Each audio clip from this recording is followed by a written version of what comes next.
Did you know, with a few simple tips and tricks, you too can get high? Quality cannabis experiences. Want to know more? I'm on top of it. The John Top of It podcast with John Meisberg, connecting you with all things interesting and helpful. Welcome to episode number 5, where we're going to be talking all about cannabis, what it can do for you, and provide some tips and tricks in order to take out a lot of the guesswork on your part so you can make better, more informed choices as a cannabis consumer. First, there's so many options when it comes to selecting and using cannabis. How do you know what's right for you? Well, in this episode, we'll discuss some of the best ways to get started. Next, if you're suffering from any health issues, it may be because your body systems are out of balance. Well, in this episode, we'll learn how cannabis has the ability to bring balance to your body systems, which could potentially cure your health issues. Also, you may have heard people consuming something known as CBD by itself to treat pain and anxiety. But in fact, consuming CBD without THC is actually much less effective than consuming them together. We'll explore this further and discuss what ratio of CBD to THC could be right for you. My guest today is Izaak Fukuyama, who works in the Washington state cannabis industry and has a lot of experience. In this episode, he'll share that experience, explain why you should support ethically grown farms, and offer tips and tricks for all things cannabis. Enjoy! Izaak, hello. Thanks for being on the show. Yeah, thanks for having me, John. It's a beautiful Sunday morning in Seattle, which I feel like is kind of rare. Yeah. It's nice and sunny and pretty, and your house is lovely. So thank you for having me. Absolutely. And I'm really excited to have you here and learn all about cannabis and the cannabis industry. So you have quite the background in that. So why don't you tell us about your experience? Yeah. So my name's Izaak Fukuyama. I grew up in Puyallup, Washington, my 0 to 18 years of life. And then I moved over to Ellensburg when I was 18 to go to college to Central Washington University. I was an accounting major. I got a 4.0 and I went to university for it. I ended up dropping out about a year and a half before I was finished for multiple reasons, financial reasons. And also I just decided I didn't really want to be a CPA. I didn't want to go into the accounting world. It really fascinates me. It's really interesting. But it was right around the time that cannabis was becoming legal, and I knew that that was something I really wanted to be a part of. So I ended up dropping out of school and decided to go into the cannabis industry. And yeah, I'm just a classic example of really lucky, someone who just happened to know some people who were involved in the legal Washington cannabis market very early on. I got a job at my first farm, Life Gardens, in 2015. And it was like right before 420. So it was really cool because, one of my first week there, 420 happened. And in the industry, it's treated like a holiday. Everyone, if you are able to not be at work, you'll get the day off. And a lot of farms will have barbecues for their employees, either on site or at their own property. I remember everyone left early and we went to a local hookah lounge in town that allowed cannabis use. And it was really cool because we got to hang out and celebrate 420 with our coworkers, and that was a really cool experience. But my journey started with nothing to really do with the cannabis plant at all. I got in to help retrofit their greenhouses with light deprivation systems, so light deps, which are pretty much just an automated mechanical curtain system. And, you could do it manually just by pulling a curtain over your plants or your greenhouse. It's a lot of work. So what does it do? So cannabis flowers due to light timing, like how much light it has versus how much darkness it's getting, how much sleep time it's getting. So cannabis is a plant that it won't just like naturally want to just flower if you give it 24-hour light. It might flower and get kind of weird, but it's not going to fully bear its fruit, to say. So a lot of growers will use light depths. Indoor growers will do the same thing. It's just they don't have to cover a tunnel. They don't have to cover a building up with light depriving fabrics because they're indoors. They can just turn the lights off. So I got involved with, drilling into metal. I'm not a builder. People who know me just look at me. I'm not like a big, muscular construction person. But it was an interesting experience. I got to learn a lot of like the technical aspect of growing in a greenhouse. So it was really interesting seeing how these systems were built. It was like a Dutch company that Life Gardens got the designs from, and the company that gave them the materials from. So it was really interesting learning that aspect of how to grow cannabis. And it wasn't just like put it in the ground and water it and grow it. Wait, that's not how it works. It's not actually. It's, especially over in Eastern Washington. So I started doing construction stuff with cannabis industry. And then shortly after being there, it was like 6 months, I think, they needed help with irrigation. So running their water lines, they only had one source of water on the farm. So I had to fill up 9 different reservoirs, not counting like a farm building that had smaller little 100-gallon reservoirs. So I was filling 1,000 gallons of water in these reservoirs. We had to test the pH. We had to test the nutrients to make sure that they are properly mixed. Mm-hmm. There were automated watering systems. We weren't watering by hand a lot of the time. Sometimes we were. So we had to check the emitters. So I was just like the water boy. I call myself the hydromancer because I thought that sounded cool. I think that's still on my Facebook. That's what my title was at Life Gardens, was hydromancer. And then about a month after doing that or so, their genetics team ended up leaving, and me and another coworker, we had filled in with them for 2 weeks. They went to a music festival. So we took over their genetics program and got to learn how to, take lots of clone cuts at a time that are viable. So taking hundreds in a day and making sure that they survive. And shortly after that, they ended up leaving, and they asked me and the other coworker to kind of just take over for them because we were the only ones that really did it with them. And it's just easier to have us take over, even though we haven't done it before. So we got really lucky, and we were the ones that were responsible for taking care of the genetics. And that meant making tough decisions like what to kill and why, what strains to kill off. So after that, I ended up leaving Life Gardens a few months after doing that position. I was more interested in learning organic, sustainable growing practices. And at the time, Life Gardens, they weren't trying to grow organically. They weren't growing, disgustingly or anything like that. But they weren't focused on sustainable growing practices. They were greenhouses, pots, and I was just more interested in using the sun and not utilizing carbon emissions to grow cannabis as much as we can avoid it. So I moved over to Puffin Farm in 2016. Can I just say that Puffin Farms is a great name? It is a great name. It's a cute little mascot too. I wish I could show the listeners the cute little puffin that they have, but just Google Puffin Farm. I'll put a link in the show notes. Yeah, it's really cute. And I just got really lucky. My college background was accounting, and I met the owners of Puffin Farm when they came out to Life Gardens for a tour because they were going to do some stuff with them. And I met them, and it's really nice to note that they are women. They're 2 sisters who are the co-founders of this farm.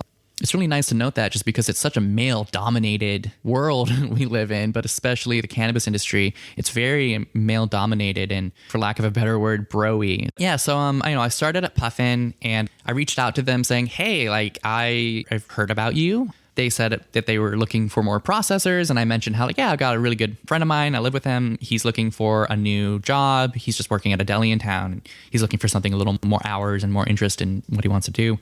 And so my buddy Skylar started working there, and he was there for, I think, 1.5 years, 2 years. I don't remember. But yeah, he was there for a few months before I reached out, and just living with him, hearing about it, I was like, whoa, so it really is ran by all women, and they're outdoor, they're organic, they're Clean Green certified is what it means to be organic in Washington. There's other certifications, but you can't call yourself organic because of federal regulations on that word being used. So I just liked what I heard, and I called them, took a tour. Again, a great example of right time, right place, really lucky person. They didn't have anyone taking care of their genetics at the time in the winter, and they live over in Seattle, so it was really hard for them to come over and take care of these plants routinely. And so some of the health was going down a little bit. I got really lucky, and they liked me, and they thought I had something, so they brought me on. So I got to take care of their plants and work with the very small greenhouse team that they had. It was pretty much just me and one full-time other person and then a part-time graduate student. Yeah, so I took care of their plants, and then pretty much that same week or the next week after, it started just me accumulating more and more responsibilities, and that's kind of just how I operate in a work sense. I'm like an amoeba, just consuming more things, more responsibilities. And they saw that I had an accounting background, so they put me with their traceability, and something that a lot of people don't know as consumers, don't know how much work goes into the regulatory aspect of running these producers, these farms, and these processing licenses. So much work goes into maintaining the legal requirements of our inventory control that if you don't have someone dedicated to it, you could get shut down for it because of fines. So early on, I took care of their plants. I got to clean up their traceability and maintain their traceability. So define traceability. Traceability means in the cannabis industry, tracking the cannabis from seed to sale is the short way of saying it. And then, I just got really lucky. I got to take on more responsibilities at Puffin. I got to manage crews and different projects. I got to, juggle lots of different projects at once, help out with planting, harvest. There were two main managers when I was working at Puffin, and the three of us, we got really close, and we, all worked really well together. The whole team, we all got along really well. It was a lot of fun. It was a lot of learning experiences, definitely. And it's funny because we'd always joke that, hey, Puffin, it's ran by two women. The management, it's two women and a gay guy. So it was just funny because we'd always say oh, it's just women and gay guys running this place. So that was always really funny. Yeah, it was just a nice, inclusive environment. So big picture, we live in America. We're spoiled because we live in Washington State, where cannabis is recreationally legal. But in America, cannabis has been illegal on the federal level since 1937. That's a long time for a lot of stigma to build up. And because of this, there's a lot of information out there. I mean, it would have been great if we had the internet back in 1937. Yeah, wow. This probably would have been handled a long time ago. But just now, a lot of information is starting to come out that people need to hear. And a lot of the states around America are starting to consider going the medical route, which is kind of the gateway to recreation. Putting your foot in the water. Right. So I think that from a podcast perspective, we are going to have listeners out there with a wide range of experience and understanding about this topic.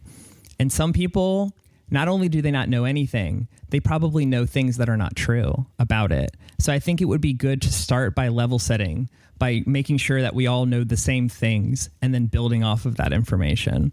So the first thought that I had is I think that people need to understand, at least on a basic level, how our body's capable of processing this substance. My understanding is there's this thing called an endocannabinoid system in our body. Endo means within your body.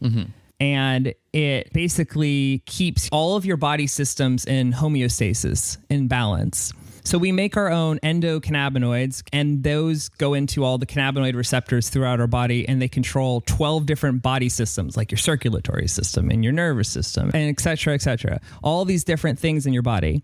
It's like cannabinoids are like keys, and cannabinoid receptors are like locks, and the keys go into the locks. When they go in, things happen. And if the system's out of whack, bad things happen. If you're not in balance, if you're not in homeostasis, that's where a lot of diseases come from. And so your endocannabinoid system needs to work properly.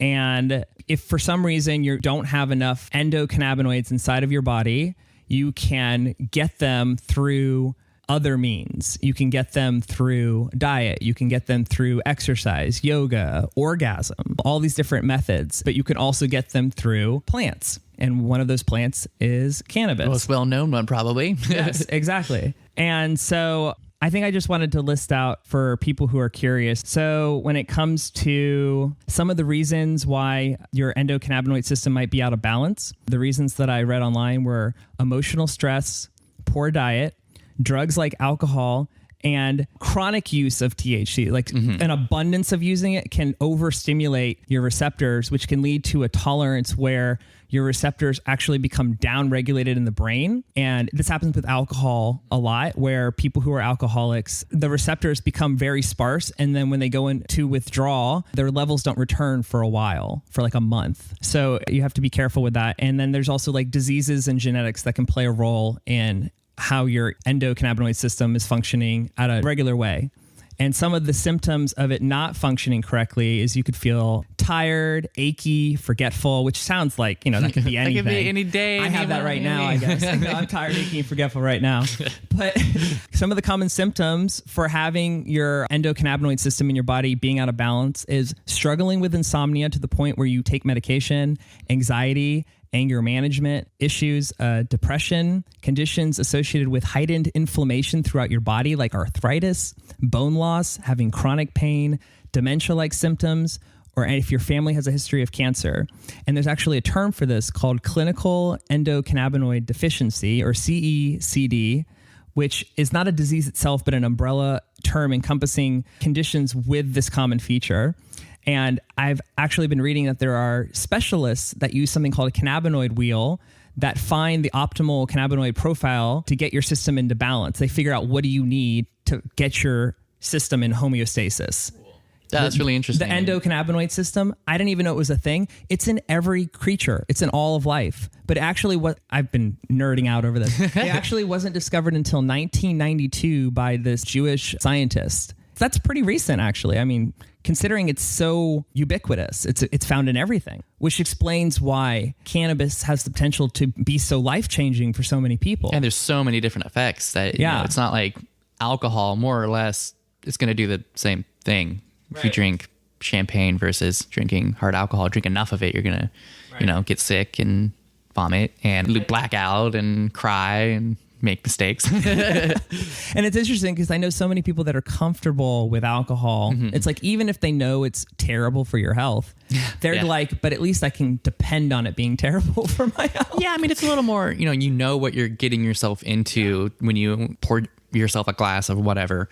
Cannabis, you do have to be a little more educated, in my experience. Yeah, absolutely.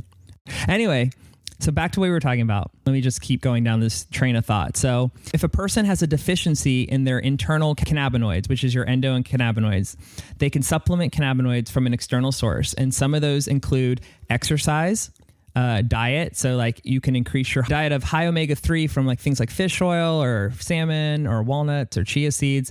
You can lower your omega-6. So you like want a higher omega-3 to 6 ratio. You can eat more dark green leafy veggies. Always eat your veggies. Yeah. I mean, my parents were right. You can eat things like chocolate. All right. I don't know. Maca, black pepper, nutmeg, kava, truffles, ginger, hops, and many essential oils have something called beta caryophyllene. You can also consume herbs and spices like black pepper, oregano, basil, rosemary, and sage. These are all things that you can ingest in your diet. Yeah, it's really interesting because almost everything you've listed, cannabis in one plant or another shares terpenes or oils of the plant. That rosemary and all these other foods you just listed, there's terpenes that are common in both those products. And now that things are legal and it's 2019 and we have more technology to analyze things, we're starting to see the impact of terpenes, not just cannabinoids, but the terpenes on how they interact with human physiology and the medical benefits and some of the drawbacks, the paranoia that people experience, a couch lock that maybe you don't want. We start finding out, it's the terpenes that are doing this to us more so than the cannabinoid. So I'm going to revisit the terpene topic back because I want to discuss the entourage effect after we've gotten more further into cannabinoids. So just to finish off this list. So like some other ways you can supplement cannabinoids from an external source besides exercise and diet is to detox from chronic abuse of drugs and alcohol. Including cannabis, right? Yeah. Something you should respectfully use, not constantly. Right. And that's something that I thought was interesting is that it's like, it can be the cure and it can be, if you're abusing it, if you're taking too much of it, it can also be a problem. So like going back to the endocannabinoid system, it's all about homeostasis. It's all about balance. Moderation. You need you go too far in one way, you go too far in the other way, you're going to have problems. So you can detox from chronic abuse of drugs and alcohol. You can incorporate more sunlight unless you live in the Pacific Northwest. And then we just have to take vitamin D and hope for the best. It's sunny enough. Yeah. Meditation, orgasm, and apparently fasting for 24 hours. So all of these things can help your body create more endocannabinoids inside of yourself. But this is also a perfect segue to talk about cannabis. So I'm assuming that people know this, but maybe they don't. But cannabis, we're talking about marijuana. It's got lots of other names. I've heard people Weed, just call it pot. Yep. Reefer, the devil's lettuce, devil's harvest. Those are two of my favorite ones. I'm dead serious though. I've talked about cannabis to people where they say, "What's that?" Oh yeah, I've gotten that too in my life. It's interesting. So one of the things that was interesting to me is that THC and CBD are like the Donald Trump of politics in the sense that they get all the coverage. Yeah, all the talk. But you don't even hear about the other 113 cannabinoids that have been identified within the cannabis plant, and they all work together to produce specific effects. But we only talk about THC and CBD, which is, I think we should talk about them. But that fascinates me that there's this entire world to dive into of all these different. And that's why I'm a fan of regulation, especially in Washington, because you can go and see these test results and they have to have test results on them. Unfortunately, on the regulatory side, they only require them to have total THC, total CBD, and then max. I don't even know if they have to have max cannabinoids on there, but they don't have to include terpenes. They don't have to include CBG, CBN, CBC. They don't have to include any of those other 3-letter combos. A pitch to all the listeners out there: if you're interested in learning a lot of the science behind cannabis, especially in Washington State and like up-to-date current science, check out Confidence Analytics. They are a 502, is the initiative that started recreational cannabis in Washington. So you'll hear people say 502 this, 502 that. So they're a 502 lab that tests for pesticides, contaminants. They test for terpenoids, they test for cannabinoids. They do all kinds of testing to make sure that what you're getting is safe, that it doesn't have heavy metals in it. Concentrates, edibles, flour, all that stuff. And their website is incredibly beneficial. They're my favorite lab by far to have ever worked with. And I've worked with a lot of labs doing test runs to see which lab we all want to work with. Confidence Analytics, definitely check them out. They have a lot of great information on their website. And I can't encourage people enough to become educated consumers and to know what they're putting in their body. That's great. I'll link that in the show notes as well so people can easily access that site. So cannabis, at least 113 cannabinoids in it. But I think that, the one that's most commonly known is the THC cannabinoid. And it gets that reputation because it has the recreational purpose of getting high. And a lot of people that I know in my life think that's the only purpose. And so I think that it'd be helpful to get into the medical benefits of how it's helping people beyond just the high. But I think that it would be interesting for people to first understand, how does it get you high? My understanding of how THC gets you high is that there are cannabinoid receptors in our brain and in our nervous system. So when the THC cannabinoid connects with our cannabinoid receptors in our brain and our nervous system, it overstimulates them. And by overstimulating them, it has the effect of being high. And that affects things like your mood, your appetite, your cognition, your perception. And a lot of people really like it. Some people don't, depending on, there's so many different factors into your experience of getting high, which explains a lot why some people seem to be in love with it and some people seem to have a lot of reservations about it. And it's really hard to talk about this particular specific topic because all these experiences, I bet only a handful would actually be what's called a distillate of THC, where it's like pure THC and nothing else going on. When people are smoking flower, there's a whole plant that they're ingesting, that they're consuming. With hundreds of cannabinoids and hundreds of terpenes. In varying amounts, and then tons of terpenes. Yeah, so it's not just THC that they're having this effect with. And even if they buy it from the store and they see, oh, it has this much THC in it, there's also like a bunch of other cannabinoids. A lot of the time, there's only going to have like 20 cannabinoids that are even going to become close to registering as anything in it. But the point you're trying to make is that they all affect each other. They all affect each other. And they can all influence how THC affects you and how you perceive being quote unquote high. Yeah. It's such a boiled down term, like, oh, I'm high. But like, what does that mean? How would you describe being high for you? Depending on what kind of strain we're talking about, we'll talk about a THC dominant strain. Yeah. Let's talk about an indica dominant THC strain, like Hindu Kush, something that makes you very couch locky, the very traditional, like, man, I am so stoned, I'm on the couch. So it makes me kind of slow down. I'm kind of in my head more of an erratic communicator. So it's really nice smoking something like that because it really helps me just calm down and appreciate living in the moment. But yeah, it makes me, giggly. I might get more sensitive to touch. I might be more ticklish. But then on the other spectrum, if it's a CBD dominant strain, I don't get that like sleepy effect, that kind of like, whoa, where am I? Like, oh my God, I'm high. So CBD is another cannabinoid for the people out there. Yeah, CBD is the other one that people talk about. Very common. It's non-psychoactive. It's not going to be making you feel quote unquote high. Yeah, so the traditional street stoner, I'll call them, people who smoke weed purely recreationally, just something fun to do. They might also drink and, mix their alcohol and cannabis together.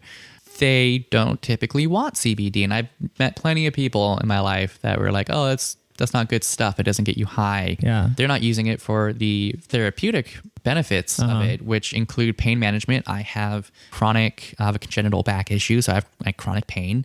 And CBD dominant strains are my favorite because I can get some relief from my pain, which you will definitely get with other cannabis too. But with the CBD dominant strains, especially sativa dominant CBD strains, you don't get bogged down mentally. There's no like fog and you don't get tired. It doesn't affect your ability to communicate. It doesn't affect a lot of the negative reactions. Your reaction time doesn't slow down. You don't feel sluggish. And I like gaming. So if I'm enjoying a day off and I want to not be in pain, I'll smoke some CBD or consume CBD edible.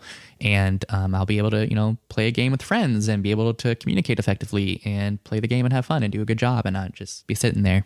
Sounds like it should be illegal. Yeah, that should definitely be illegal. You should not be allowed to have safe, comfortable fun. No. Okay, so back to THC. So let's like finish that off and then we'll move on. So something that I found very interesting from doing research on THC is, so this might sound like a tangent, but it's not. I'm a runner. I like to go running around the lake nearby my house. And I do it, I think subconsciously, because I really like the way it feels. Mm-hmm. I like the runner's high. Yeah. And it's like a real high. I enjoy cardio too. Yeah. And I've always loved that feeling, but I never really understood the mechanism of action. And something that I've discovered while doing research for this interview is that the chemical responsible for it is a cannabinoid that we produce called anandamide. And it just so happens that it's structurally similar to THC. And I thought that's fascinating to me. And so I think just subconsciously, I would feel good by raising my anandamide cannabinoid levels. And by the way, for the listeners out there, I read that you can get the highest increase of the anandamide cannabinoid in your body when your heart rate is at 70 to 80% of its maximum. That if you're keeping it in that range, that's when your body is releasing that feel good cannabinoid. And all the other health benefits that come along with that too. Oh yeah, there's tons of health benefits. So it's really interesting. Anandamide doesn't just make us feel good when we get our heart rate up, but it also helps us forget things that are not important. It helps us increase neurogenesis, which means creating new nerve cells, and it helps to even battle anxiety and depression. So it does a lot of things. But researchers believe that if you naturally have more anandamide in your body, that you have less use for cannabis. And that imagine if you had a deficiency in anandamide, that cannabis becomes such an important role in supplementing what you're lacking in. So I think it's kind of interesting how we have this naturally occurring cannabinoid that for one reason or another, they have a deficiency in it, that cannabis can potentially fill that void because it has that structurally similar THC cannabinoid that can substitute for it. Yeah, I'm pretty sure that's amazing. Listeners that are users of cannabis and have friends that are also users of cannabis, they have a favorite strain. Well, why do you have a favorite strain? People always say they have favorite strains. They latch on to one. And they might say they like the way it makes them feel, but they may not look into the cannabinoid profile that's typical for that strain and the terpenoid profile that's typical for that strain. And if people started doing that, and if they know like, oh, I love Dutch Treat, nothing beats Dutch Treat, it's my favorite, they can start looking at the components of what makes Dutch Treat, and then start looking at other strains that are similar in profile and find other favorite strains, maybe ones that they prefer. And like you said, if you have a deficiency or a surplus of these cannabinoids in your body, it would explain why some people may not like certain strains over others. And, because it's throwing their body out of balance even further. Yeah. Yeah. It's cool stuff, man. So interesting. I think we need more education into the cannabis world for the average person. And I think that once everyone as a whole has more education, it's just going to blossom into something so magnificent. Oh, definitely. Even just like charts talking about terpenes, because like 5 years ago, no one was talking about terpenes and like general cannabis use. It's just really nice now. You can just go online and type in the word terpenes and cannabis, and you'll see sheets that pop up with very useful information about what terpenes are, which ones you should look for if you're looking for pain management, if you're looking for euphoria, if you're looking for stress, if you're trying to avoid an anxiety attack from cannabis use, as a lot of people I know have reported getting panic attacks or anxiety issues when they smoke. Yes. And it's just really important to know why that happens and what to do to avoid it, because people always hear, oh, it helps with anxiety, it helps with nausea, but I felt nauseous after smoking. So it's really important for people to go on the internet and just use this amazing tool that we have at our disposal to learn more about cannabis. There's so much information out there. They just need to look it up and not buy into just what they've heard through Fox News or something. Yeah, definitely. Just turn off Fox News. Turn off Fox News. So here is the number one misconception that I've experienced, and we haven't gotten to this yet, but we're going to talk about the other common cannabinoid, which is CBD, which is non-psychoactive, won't get you high, but it's known for treating pain. It's known for treating anxiety, and it's exploding in popularity. I have so many friends. It's everywhere. I almost feel like in my circle, it's more popular than THC. I have so many people that I know that are using it for everything. And I even have family members that are now accepting it that were anti-cannabis. And I'm seeing it on the news everywhere. Like, was it Walgreens? Or they got it in, Rite Aid they got it in everything. They got it in everything. I saw Carl's Jr. had it in a burger on 420. I mean, but that's in Colorado. But like, I am seeing conservative people, Republicans accepting this. I'm seeing Christian people who'd say, these things are potentially sinful. Like, I see them evolving on these issues and being open to taking CBD. And I think it's wonderful. I've seen family members treat their back pain. I've seen them treat their neck pain. Yeah. I personally can speak to this, that I have gotten a lot of benefit from CBD oil, Rick Simpson oil. RSO, RSO. So I've gotten a lot of benefit from using CBD products for anxiety. The number one misconception that I keep hearing is that, CBD won't get me high. THC will get me high. I'm going to just use CBD to just treat my pain or just treat my anxiety. And the more I research this, the more I've learned about it, that's not the way to go because of something called the entourage effect. I love the entourage effect. That even just a little bit of THC can allow the CBD to be so much more effective, almost like a 1 + 1 = 3 kind of concept. The synergy of all the components of the cannabis. Yes. And the entourage effect includes terpenes and cannabinoids. It's the idea of the entire profile of the plant without removing aspects of it, keeping it whole. Yeah.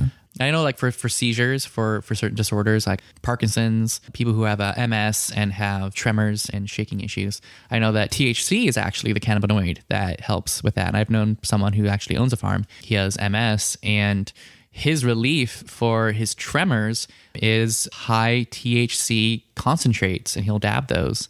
He'll smoke those, and that will drastically calm down his tremoring issues. It is really incredible. And then, obviously CBD is really good for people who just have, for me, I know what strains work well for me, but it really is kind of like finding the strains that have the full entourage effect for what you're looking for. And I wish I could just say, go to your doctor and talk to them about it. But unfortunately, it's very hard to find a doctor who's actually, not just cannabis friendly, but like utilizes cannabis in their prescriptions and treatments. One day we'll probably see that. I think we'll get there. We'll probably see like whole plant medicine doctors being a more common thing. I just hope cannabis enters into the mainstream medical complex so that when you go to your regular doctor and you say, hey, like I'm having these issues, and they'll say, okay, do you already consume cannabis? Okay, well, let's talk about this. And all the people that do say no because they think they'll get in trouble. They're afraid, yeah. Well, so full circle, you need the whole plant experience. For the listeners out there that believe in God, it was created that way for a reason, for you to consume all of it. For the listeners who don't consume God,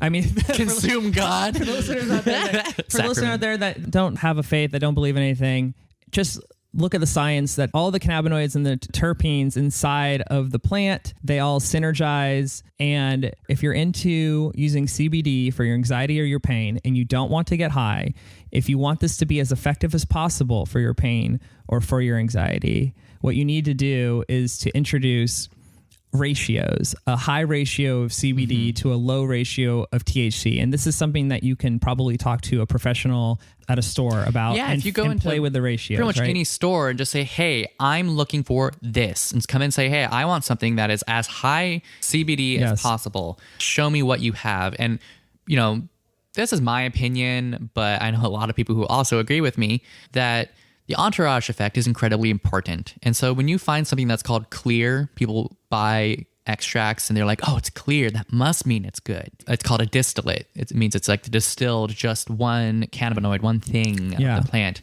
The reason it's even available to begin with typically is because that product itself, the source material, that particular harvest, that batch, that input source material that they were using to create the extract, there was something wrong with it. It wasn't necessarily good quality to begin with. Like they can't use it for flour because there were a bunch of bugs in it. And it's health-wise, it's fine. It's just, if you grow outdoors, all your vegetables and fruit have bugs on them. So these clear substances that people at stores will just charge an arm and a leg for sometimes, and you think it's amazing because it's like, wow, it's 80% THC or 80% CBD. This is incredible. Yeah, you're getting, a distillate of that specific cannabinoid, but you're missing out on all the other cannabinoids and all the terpenes, all of them. They're all gone. So since we're on the entourage effect topic anyway, I'd just like to throw in a few points that I saw online, that there have been several studies that underscore the therapeutic advantages for combining CBD and THC, particularly for treating peripheral neuropathy. That's a painful condition associated with cancer, MS, diabetes, arthritis, and other neurodegenerative ailments. And that research has also shown that CBD is most effective at relieving chronic pain when administered in combination with the whole plant with the THC. So you just to kind of like close the door on this point is just you want the whole plant, and you just need to find something that has a high enough ratio of CBD to where the THC is tolerable and you're not getting high from it, or you're okay with the high that it's giving you, I guess. So typically, from the insider's perspective in the industry, a lot of stores overwhelmingly will not buy something if the THC content, if it's below 15%, some stores don't want to buy it. And if you have something that is a CBD strain, typically you have really low THC levels. It's just how the biochemistry of the plant works. You're not going to find something that's 20 and 20% of both. That's just not going to happen. So what happens is you get this CBD dominant strain. So it's higher CBD, or it may not even be fully dominant. It might be like a 60-40 ratio THC leading. But you'll have these, and they'll be small. They'll be like 8% and 5%, or 11% and 9%. And so they'll be lower. And so stores might buy them, but the regular consumer, uneducated, isn't going in there, doesn't really know what they want, or they don't know how to ask for what they want. They don't buy it. So it sits on the store and it never gets bought. And people have this conception that these numbers are definitive and absolute, and that if you go into a store and you're not getting something that says 20% on it, you're not getting your money's worth. And if you want something good, you got to spend more money for it, which is not true in the cannabis industry at all. Just look around. You can ask for test results. This is a new thing. Every store has to actually have a physical copy of all test results for everything that they have in their store. So you can go in and ask for the actual full test results. There will be multiple pages sometimes of that strain of that product that you want to buy. So you can get that. And a lot of products, including from Confidence Analytics that get tested through them, you can take a picture of a QR code that's on the package for a lot of these products, and you'll open up the PDF of that test result so you can see the entourage effect, what's there, and start, maybe if you already have a strain that you love, if you go to like Dockside Cannabis or something like that in Seattle, and you have a strain that you love and you want to learn more about it, just ask them for the test result, get the test result, learn more about that strain that you love, and try to explore things that are similar to it or things that are different, and see if maybe you like something else too. I was just kind of thinking about like, wow, if I went into a store and I was like, yeah, show me the breakdown. Show me the Carfax, show me the test results. They'd be like, whoa, this guy knows. Yeah. I wonder how often that happens. Oh, never. People never do it. People don't know about it. But you can't just go into like an alcohol store, place that sells alcohol, and see the ingredients in it. You can't get test results for it. You can't get ingredients for tobacco products. You can't even go inside a grocery store and ask to get a pesticide test report on your apples you're about to buy. Like you hope that your organic food is actually being regulated, but you don't know. But with cannabis in Washington State, thankfully, because it is regulated and because they did make it so that stores have to have it accessible to the customer, you can know what you're putting in your body. And it's really nice. Yeah. I think the transparency is necessary for people to feel comfortable with using something that is foreign to them. And on the topic of entourage effect, one last thing I want to talk about is the entourage effect is clearly going to always be present in flower, in marijuana itself when you're smoking the flower. Extracts is when the entourage effect has a chance to go away because they have to do many different things and depending on what extract you're smoking and depending on the quality of the input material of the flower, the plant, they might have to remove a bunch of extra waxes and lipids from the concentrate in order to make it consumable, in order to make it clean and like not gross tasting. Mm-hmm. And in order to remove potential metals or pesticides that might be present, they have to do things to potentially remove it if they're worried about popping pesticides. But an important thing to go into a store if you're concerned about, you're interested in the entourage effect, which I don't buy an extract that isn't full body, that isn't raw, that it doesn't have the entourage effect. I will not buy it. And when people offer me cannabis at their home and like I don't know where it is, I just say no, thank you. But you can go into a store and ask for raw CO2 oil. You can go in and ask called extra virgin flower oil, something that has all the cannabinoids, all the terpenoids represented from that plant in there, and you will notice a difference, a huge difference. Now I want to try this. You cannot compare it. I've been really fortunate because Puffin was kind of like led the charge in Washington they coined the term extra virgin flower oil. I still call it raw CO2 oil. And because they grow so clean and organically, they don't use pesticides. Like the only thing we spray is neem oil, hard cold pressed neem oil, which isn't dangerous at all. You have to like roll around in it for days to have any issues. But it's a safe pesticide to use. Rely heavily on ladybugs, natural biome, the soil, living soil, plant outside in the ground. We let nature take care of itself. We're just there to help guide it and prod it into a good health. But yeah, their oil is really clean. And I got really fortunate because at an industry event, I've also attended a lot of different events in the industry. But at one of the events, I got to, talk to people about oil. And, it was really nice being able to share some of our raw CO2 oil and having people who also make extracts, people who make their own oils come up and say, wow, this is incredible. This is the best raw CO2 I've ever had. Puffin wins awards for their CO2 oil like crazy anytime they enter it and stuff. And it's just really fun to watch. And it's just, I cannot recommend full entourage effect oils enough to people. And if you are someone who only smokes concentrates, you don't smoke flower, you're doing yourself a huge injustice by not buying a raw CO2 flower. Yeah. Plus it looks like golden honey. It just looks enticing to the human eye. It's just like glowing in gold. So I'm in a store and I want a CBD product and I see 1-to-1, 2-to-1, 5-to-1, 10-to-1, 25-to-1.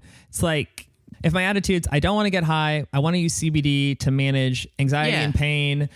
How do I go about it? If you don't want to get high at all, just stay away from anything that has THC above like 1 or 3%. Okay. Just stay in the low single digits of THC. Okay. But if it's like, say, 3% THC, 3% CBD, and it's 1-to-1, that's... Yeah. If you're like a mom who's like in their 50s and you literally do not want to get high at all and you're concerned about that, then just stay away from anything like that. But at the same time, just if it's a 1-to-1 ratio and it's that low, go ahead and give it a shot. But if you're really concerned about it, just stay away. I know there are strains out there that are less than 1% THC and have like 18 to 25% CBD.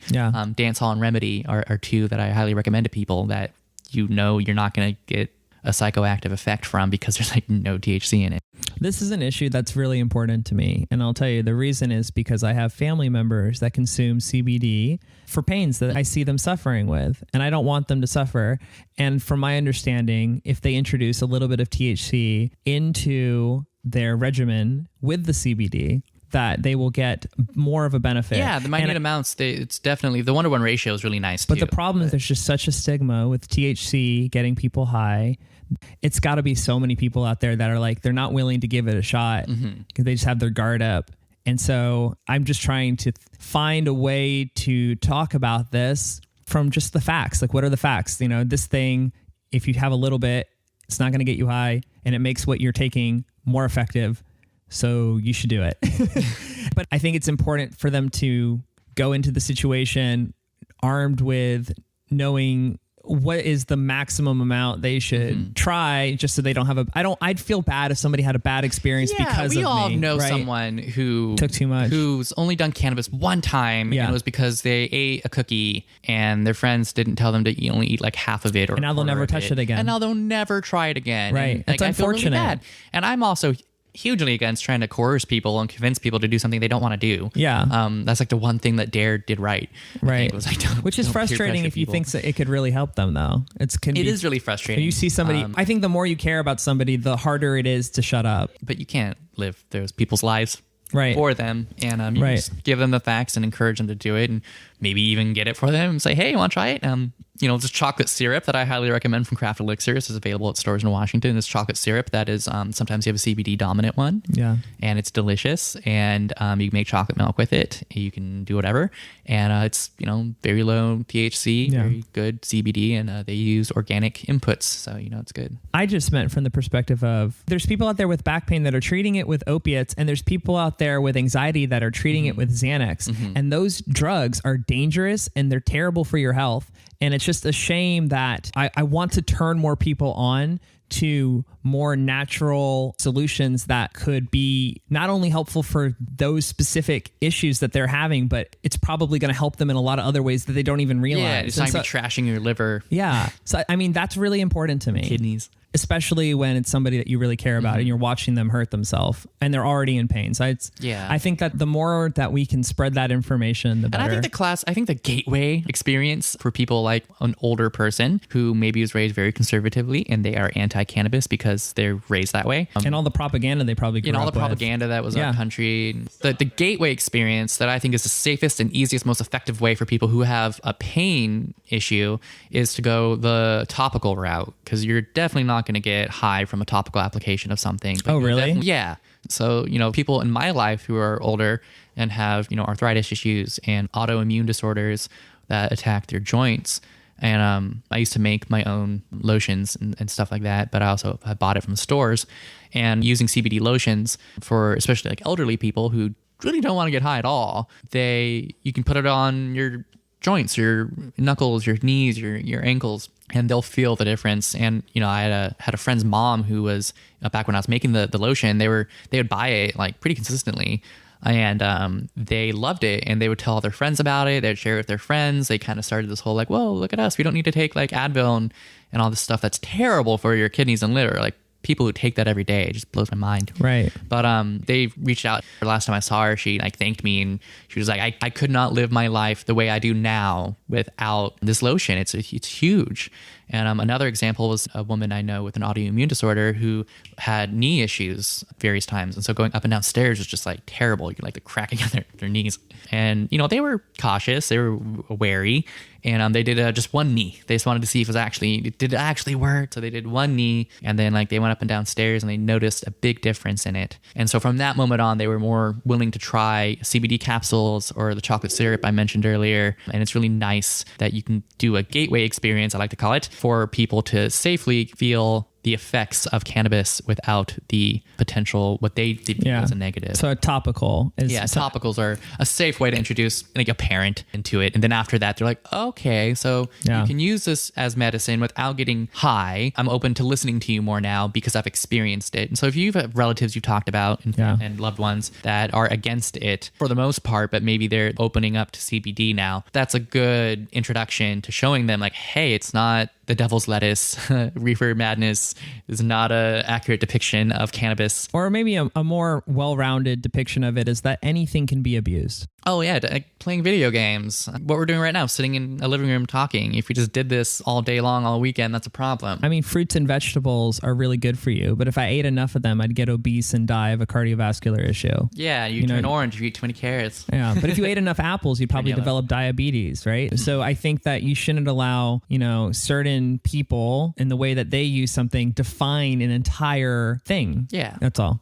Anyway, back to talking about THC. A big misconception that I have heard is that people think THC only gets you high and that's the only use case for that cannabinoid, but that there are so many medicinal purposes that from what I've read, it can treat mood disorders, that the THC's short-term effects can improve depression. It can help with anxiety in smaller doses, not the larger ones. The larger ones can exacerbate it. And some strains, some particular types of cannabis can actually help ADHD. I think I've heard things about super lemon haze. Heard that people have used that effectively to treat their ADHD and get off of amphetamines or methylphenidate. And on that similar topic, I know people who use CBD dance hall as a way to help them free themselves from tobacco, like nicotine as a whole. Wow. People who struggled with quitting cigarettes and vaping altogether for decades, they switched to smoking just pure CBD sativa dominant strain dance hall, and they're fine. They were off of it cold turkey, and they just... Yeah. Well, I'm just really grateful that there are options for people out there to help you get free from the captivity of chemical addiction. So a lot of people think that THC only gets you high, right? And I started going down this train of thought that like it has a lot of medicinal purposes. And so sometimes I wonder, maybe THC is kind of like the distraction that gets people to want to consume it. And then all of the medicinal things it can do while you're high is kind of like the purpose that maybe people wouldn't gravitate towards. I kind of put it in perspective of like having sex. Like it feels really great, but then like what's the real purpose is ultimately you're biologically wired to procreate, right? Yeah. And so it's like that feel-good feeling kind of like motivates you to want to. And sometimes I wonder if like maybe cannabis is similar in the sense that like the high feeling motivates a lot of people to want to use it, but then it's doing all these great things for you.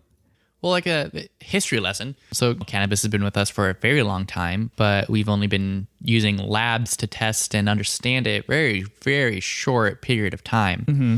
And back in like the 60s and 70s, a very little bit of when people were studying it around the world. That's when the whole like, whoa, cannabinoids and the whole THC, that's where it's at. But you have to grow it indoors because it's illegal. You have to hide it. You have to hide your grows. You have to grow with lights. You have to grow in small confined spaces. And cannabis comes in various shapes and sizes. Some of them want to be 12 feet tall and really big bushes. Some of them want to be short little round boys or girls. And it's really interesting because of all that selective breeding recently, a lot of the diverse cannabinoid and terpenoid profiles have been obscured because people were growing THC because like THC, that's what gets you high. So the stuff that my dad would be smoking when he was in like high school, people were selectively growing because of their THC or because, I don't know if you've ever seen pictures of cannabis back in the day, but it just looked a lot more... I'll have to look it up and post it. It looked less dense. Cannabis grown now is just like very dense and very potent. Okay. Because we've been selectively breeding it to be more dense for our current demands of our society. So yeah, we're left with this flood of THC dominant plants, and they weren't crossing plants because they were unique cannabinoid profiles or unique terpenoid profiles. It was because they either had a body structure that they wanted for growing and the THC was high. So that's when you go into a store, and that's why in the regulatory market in Washington, their focus has been on THC. And I don't think CBD was even a required label in the very beginning. I could be wrong. They update things quite often in Washington. But yeah, that's why THC is the talking point that we've talked about so much today and as a society, is because that's just what people were growing. That's what people didn't know about, all the effects of cannabinoids and terpenoids on the human body. So other things that THC can do to provide medicinal value is that it can treat chronic pain. So a lot of people think, CBD is the only thing that treats pain. But they're both great for it. And if I want to like relax on the couch and enjoy quality anime with my boyfriend and not, be in pain, I do have pain pretty much every day for my back. It's not like crazy severe. But, if I'm not going to be driving, if I'm not going to be going out in public and having to interact with people, I'll enjoy a high THC dominant strain for my pain management. And it works really well. Oh my God, it's amazing. Yeah. In my background before being in the industry, I was a cannabis dealer. I used to sell cannabis and cannabis products to my friends and people that needed it. And a lot of them were elderly people who either had an autoimmune disorder or they were a veteran. One guy in particular was a Vietnam vet, and he had a lot of scars on his body. He had shrapnel that happened to him. Wow. And we used to make extract using Everclear alcohol. We used to make a super extract, and we would dilute it and sell the diluted product to people. But for him, we would sell him the raw, undiluted, like the alcohol still in it, the stuff he needed, tincture, so that he could soak bandages in it and wrap himself in them and add it to his bath because it was really potent. And it was a huge benefit to him. That's super cool. It was really cool. That was the beginning of my journey down becoming someone who advocates for cannabis over painkillers and cannabis over alcohol and cannabis over a lot of harmful recreational drugs that people take. So besides things I said earlier, as far as medical benefits from THC, it can also treat digestive disorders, that it can soothe pain and other symptoms related to gastrointestinal distress, which can help Crohn's. Help people with Crohn's and irritable bowel syndrome. It can reduce inflammation. So a lot of diseases that people have is because they're just always inflamed, because the world that we live in causes a lot of inflammation, whether it be because of poor diet or not getting enough chronic back issues. Yeah, there's so many reasons that we have inflammation in our body. And so the way it works is that THC binds to the receptors in your immune system, one of the 12 systems, right? And it can act as a powerful anti-inflammatory to reduce the inflammation. Inflammation basically contributes to or complicates a wide range of diseases. And so I think that's pretty incredible. Cancer. I've heard that 1 in 3 will have cancer in their lifetime. 1 in 3 people. So that's like one of us in this room. Yeah, so one of us in this room will probably get cancer in our lifetime. But I've been reading that they've done studies now to show that THC can cause the cancer cells to eat themselves, to commit suicide. And that's incredible. That these tumors that people have, that they shrink, that there's a reduction in the prevalence of the cells. I think it's really important in this particular discussion to bring up the fact that cancer is not all the same thing. There's true. Many, many, many infinite amounts of cancer because of what cancer is. Your cells pretty much becoming malfunctioning and reproducing in an improper manner and clogging up in different parts of your body, in your blood, in your bones, in your organs. So it's important to note that some cancers, some specific types of cancers will react to medically applicated cannabis or cannabinoids. This isn't just you smoking joints with your friends, you're going to prevent cancer, or your friend that has cancer smoking a bunch of weed isn't going to be helping them. It has to be administered in a medical sense. It has to be like injected onto the tumor, onto the site of the cancer. So I've known people share about the cancer fighting capabilities of cannabis, and then someone will give their anecdote of didn't help them. My brother had cancer and he was smoking weed and he still died. It didn't help him. So clearly it doesn't do anything. So I think it's really important for this discussion that people understand that when you hear about, oh, this scientific research, this study, it's not a silver bullet. It's not a magic cure-all, and it's not talking about people smoking it. It's not talking about people putting lotion on their arm. It's not talking about people drinking it in a soda. It's talking about people who went into a medical trial and they have this extract, this substance that they will medically administer internally onto the site of the tumor. And it's not just like a magical cure-all. I think the excitement comes from how ineffective chemotherapy is. I think I've read that the success rate of chemotherapy is something like 5%. It's like pretty low. What I've heard is that people do it even if it has a low success rate because they want to have a shot at living, right? So like I would do it too. But it's like shotgun effect that it's like killing everything at once. Right. So that's one of the traditional criticisms of lots of cancer treatment now is that the treatments are having a hard time in distinguishing the person's cells that they want to hold on to and the cancerous cells. But the issue is that treatments for one form of cancer versus another form of cancer can be very different in terms of their efficacy. So some forms of cancer are very easily treated, like certain forms of skin cancer. If it's localized to just one area and it can essentially just be excised and removed, then that's clearly a very effective treatment. Then again, there are other forms of cancer which are infinitely harder to treat. Like once they become metastasized or... Right. Whether they become metastasized, what stage they're at, but then also just the form of cancer itself plays a big role in the prognosis of the person with cancer. So if you catch, say, skin cancer early on, you're going to have a much better chance of recovering than, say, if you had really late stage form of cancer that's very hard to treat. So the type matters a lot too. So the last thing I want to say here really quickly is different forms of treatment are effective for different forms of cancer, and there's a lot of variability there. So I don't actually know this because this is such a nascent field and it's also not a specialty of myself, but I imagine that using any kind of substance related to marijuana to treat cancer or to prevent cancer would vary a lot in terms of its efficacy based off of the form of cancer that it is. So because kind of like what Izaak was saying, cancer can be so different from one type to another, what's true for one form of cancer is much different for another form of cancer. So yeah, maybe marijuana is fantastic for this kind of cancer and not necessarily for another one. So THC can make cancer cells eat themselves if it's specific type of cancer that responds to it. That's the quick version. But another thing that it really can help with are the harsh side effects of people that have gone through chemotherapy.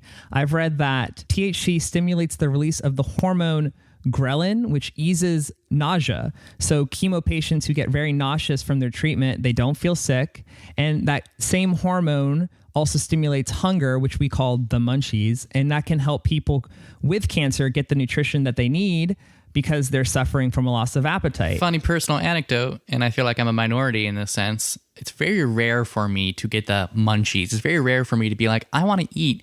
Typically, the opposite happens with me. If I smoke THC, especially dominant strain with friends, and it's like right before dinner, I've done this numerous times with friends when we're having dinner together, and I'll smoke with them, and then I'm like, not hungry. I don't want to eat anything. I'm like almost borderline disgusted by the thought of eating food. I just feel so content. That's so interesting. My issue with cannabis, especially THC, I feel content with how I feel. That's so interesting. And so it's really frustrated because I see all this delicious food and I try to eat a few bites. I'm like, I'm not hungry. It's the only time I really have appetite issues where I'm not hungry and I don't want to eat something. It's almost like our individual biochemistry is different, because I've known people in my life that have lost a lot of weight. And I said, oh, what did you do? Did you start exercising a lot? Did you start watching what you eat? And he was like, no, I just smoke weed every day. I'm like, what do you mean? I'm like, I thought that gives people the munchies and they end up eating more and they're less selective about what they eat.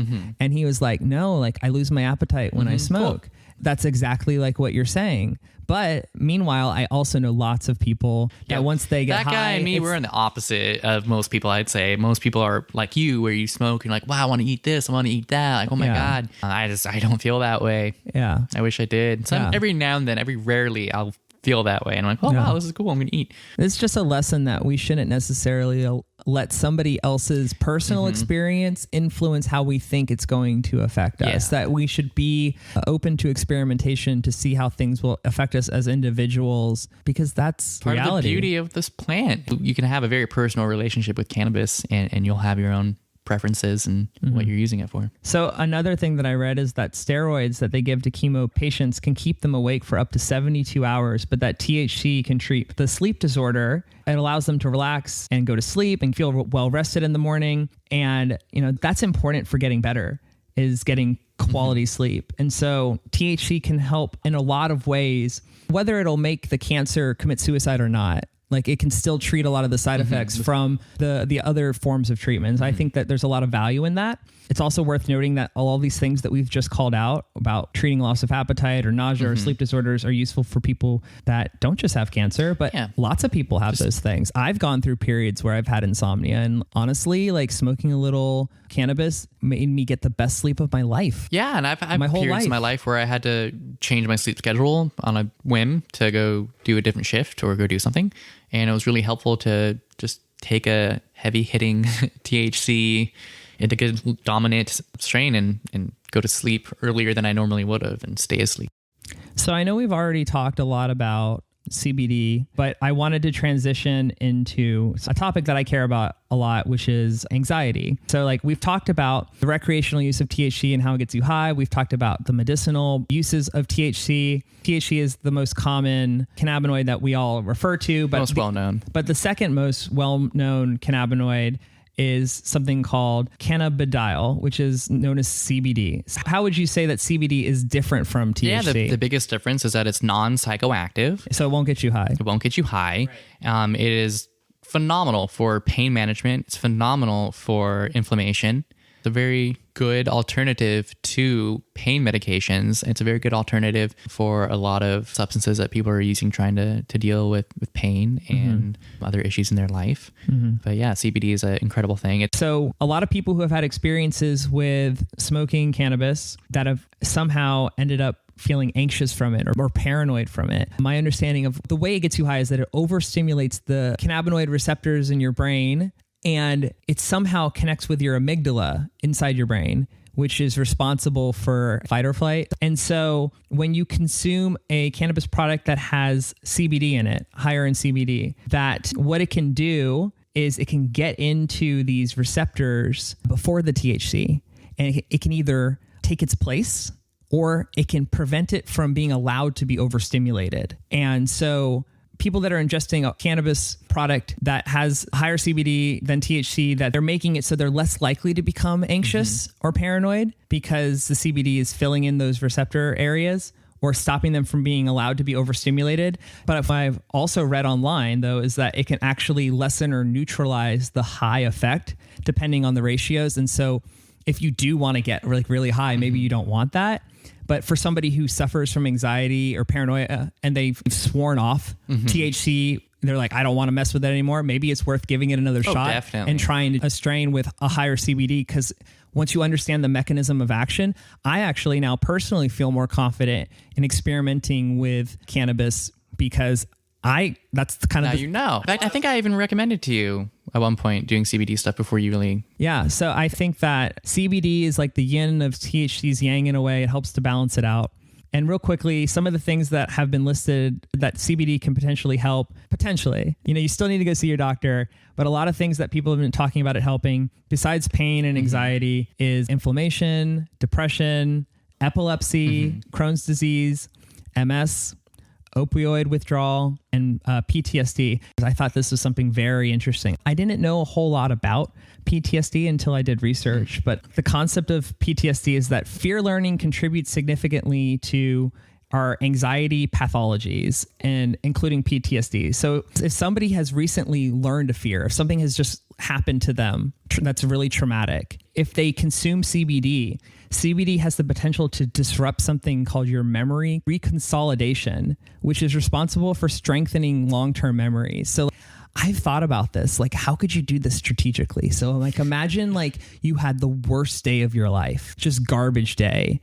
Hypothetically, if I were to use CBD in the evening, I wonder if it would prevent it from moving from my short-term memory to my long-term memory so that I don't have to keep it with me and allow it to wreak havoc in my life. Sunshine stuff here, John. It's interesting though, right? Like, I mean, I just think back to like, I've had some traumatic days and I just wonder like, yeah, I'd probably be better off not harping on it for a while, That's powerful. If you're a soldier in combat and you've seen some terrible things happen, you saw your friend get his head blown off, maybe you just don't want that to control the next year of your life. And if you can somehow remedy that by using CBD in a very timed moment, that's incredible that we hack our brain in that way. So where some people see this cannabis messing with your memory as a negative, it could absolutely, on the flip side, be a positive if you're dealing with trauma. I think that's incredible. And I also thought that you already have PTSD. If you already have this trauma connected to your long-term memory, that if you go through something that they do called exposure therapy, it's exposing yourself to a stimuli that triggers the traumatic memory in a safe place with the goal to desensitize the patient to the trigger. This process is known as extinction, and using CBD can make it so that it can decrease your fear expression while going through the exposure therapy, that you can feel more comfortable going through the extinction process. It's like I'm afraid of spiders and I take CBD and then I interact with the spider and it's like, I guess it's not so bad. I mean, that's cool. So it's like, it has the potential to disrupt memory reconsolidation. It has the potential to make exposure therapy easier to digest. And it also, I read that scientists have found that your cannabinoid receptors can deactivate traumatic memories. That's one of the things that it does in the endocannabinoid system. But they'll do tests on people with PTSD, and they found that they have a deficiency in their cannabinoids inside of them. Their levels are lower than they should be. I guess PTSD causes it, But apparently when people with PTSD supplement with cannabis, they've seen those levels balance out. And they think that that's why some of their traumatic memories end up becoming, quote unquote, deactivated. The more I learn about this plant, the more I'm like, how are we not funding this? Through doing research for this episode, I ended up getting interested in the cannabis that I personally have. And I went back and went into my stash and looked at the bags and started reading all the fine print to see like what are the different cannabinoids that are inside of my cannabis. And I noticed a trend, which was that some of them would only list the bare minimum. Yeah, it'd be like CBD, THC, THCA, CBDA. And then some of them, if they wanted to get fancy, they talk to you about the terpenes. Yeah, lots of farms, just do the bare minimum. I talk about puffing a lot, but they include however much they can fit on their sticker. So they're rare because they pretty early on all their products would include a lot of terpenes included on their results, which isn't common. I feel like a part of it is probably just a lack of real estate. Oh, it's totally lack of real estate. It's like, how easy would it be to just put a QR code or something on a package and you scan it with your phone and it takes you to the full list of everything? Well, they've started doing that. I would love that. Yeah, they've started doing it. Confidence Analytics does that. Some other labs, I'm sure, do it. That's so cool. But it's just, you have to have the infrastructure for it. You can't, if your lab doesn't provide that service, then you have to dedicate a webmaster to... It needs to be simple. Yeah. So we've talked about two of the most common cannabinoids, THC and CBD. And there are 113 cannabinoids in cannabis. So that's only two of them. And we don't have time to go into all of them. So you can go online, do your own research. Maybe we'll do a part 2. Who knows? I mean, this is definitely opening the door in my mind to want to explore this stuff because it's very fascinating. But that said, I do want to cover another compound in cannabis that I feel like it's important to address, which is called terpenes. And so, Izaak, can you tell us a little bit about what is a terpene? Yeah, so a terpene are the oils inside the cannabis flower. If you've ever been around live plants, if you've ever smoked cannabis, the dried flower, if you've ever had an extract and you noted, wow, it smells like kind of piney, or it smells like a urinal cake in a good way, Dutch treat, and looking at you. It's what you're smelling. It's a fragrance that you're smelling. And it's actually the oils in the plant that are making you smell that. And there's hundreds of terpenes out there in the world, if not thousands. I mean, cannabis has a very diverse expression of terpenes and terpenoids. We're finding out now that it's not illegal. Now that we can study, now that universities around the country can study cannabis without fear of getting in trouble, they're finding that the effects of cannabis are largely in part to the terpenes. That it's not just a smell. That just like different cannabinoids can create an entourage effect where 1 + 1 = 3, that terpenes can create an entourage effect with the cannabinoids as well. And so they are all synergistic. That different terpene oils can influence THC. It could potentially influence the high. Yeah. Interesting thing about terpenes, this isn't unique to cannabis. Pretty much all your plants, all your fruits, all your vegetables, all the things you eat have terpenes inside them. And cannabis shares some of these terpenes. All these organisms share terpenes with each other. It's not unique to that specific plant, like a banana or pine cone or all these lavender. So terpenes are very, very important. And I highly encourage consumers when they're making buying decisions in the store that they ask for total terpene content, and they ask if they don't have it on the product itself, because it's expensive doing what these producer processors are doing. So if they don't have the real estate on their product for terpenes, ask your bud tender for the test results of whatever you're wanting to buy, and you can see if they have terpenes. That's one thing to know actually to the consumers, is that the state does not require terpenes, unless it's a brand new recent change I'm unaware of. They don't require terpenes to be on the test results on the package that you're buying. So it's possible that they may not even do terpene tests on their products because it's expensive to do. But a lot of farms out there do, and you can ask for terpene information from your bud tender. It'll probably become more common as it becomes more demanded. Definitely. The more demand, the cheaper it'll be. The better the technology gets, the cheaper it'll be. Okay. That's useful to know. So terpenes can be a part of the entourage effect where it's synergistic with the other cannabinoids. So an example that I read online about that is the terpene myrcene. Myrcene. Yeah. I read that it can increase the effects of THC. It can reduce the resistance in the blood-brain barrier, which makes it so that more THC can get through quicker. There's easier passage, right? I think that myrcene can potentially make you get high quicker. Yeah, myrcene is one of those terpenes that as a producer processor, you're like, oh yeah, it's high in myrcene. That's a really good sign that it's going to do well in the store because the consumer is going to enjoy it.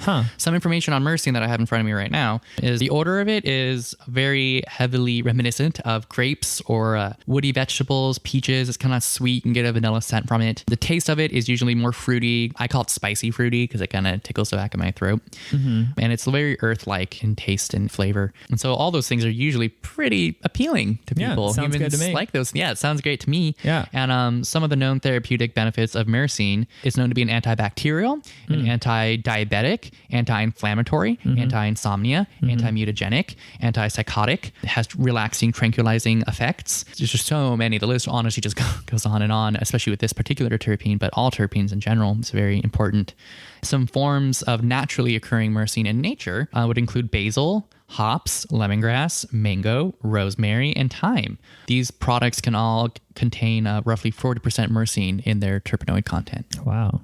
And I was going to mention the one that seemed most interesting to me. I mean, I'm not familiar with all of them, but one of them that seemed interesting to me was pinene. Yeah, pinene is a lot of people's favorite just from smell. One of the things that I read about it is that it can potentially help counteract cognition and memory issues that are caused by THC. So like one of the side effects for those that don't know this is that you can potentially have short-term memory issues. It's only temporary and it reverts back to normal unless you're a chronic user. Yeah. But that pinene can potentially mitigate that. That if if you consume a type of cannabis. Yeah, like Dutch Treat is a strain that's typically very high in pinene. Interesting. So the idea would then be that you consume Dutch Treat and the pinene and the THC synergize, and it's not having the same kind of negative memory loss effect that without the pinene. Yeah, and looking at my resources from Confidence, they do mention in alpha and beta pinene that some studies have shown that it aids in memory retention, but it looks like it's more of just like some studies have done this, and the other benefits are a little more absolutely defined and easier to test, like analgesic. Treating chronic pain. Yeah, so it's a good analgesic. It's antibacterial, anti-inflammatory, and anti-proliferative, and it's also an antioxidant.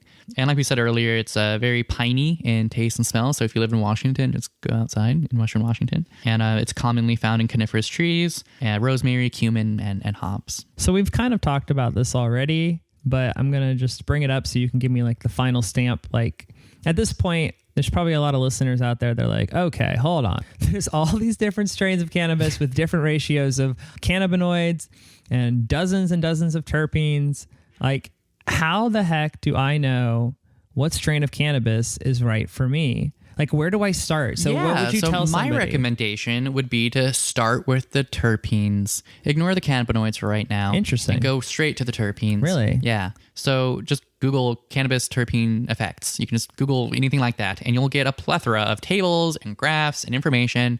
Try to find things that are scientifically backed and they aren't just some article from someone's opinion about like, I smoked this and it made me feel this way. But try to find stuff that's scientifically backed and just look at them.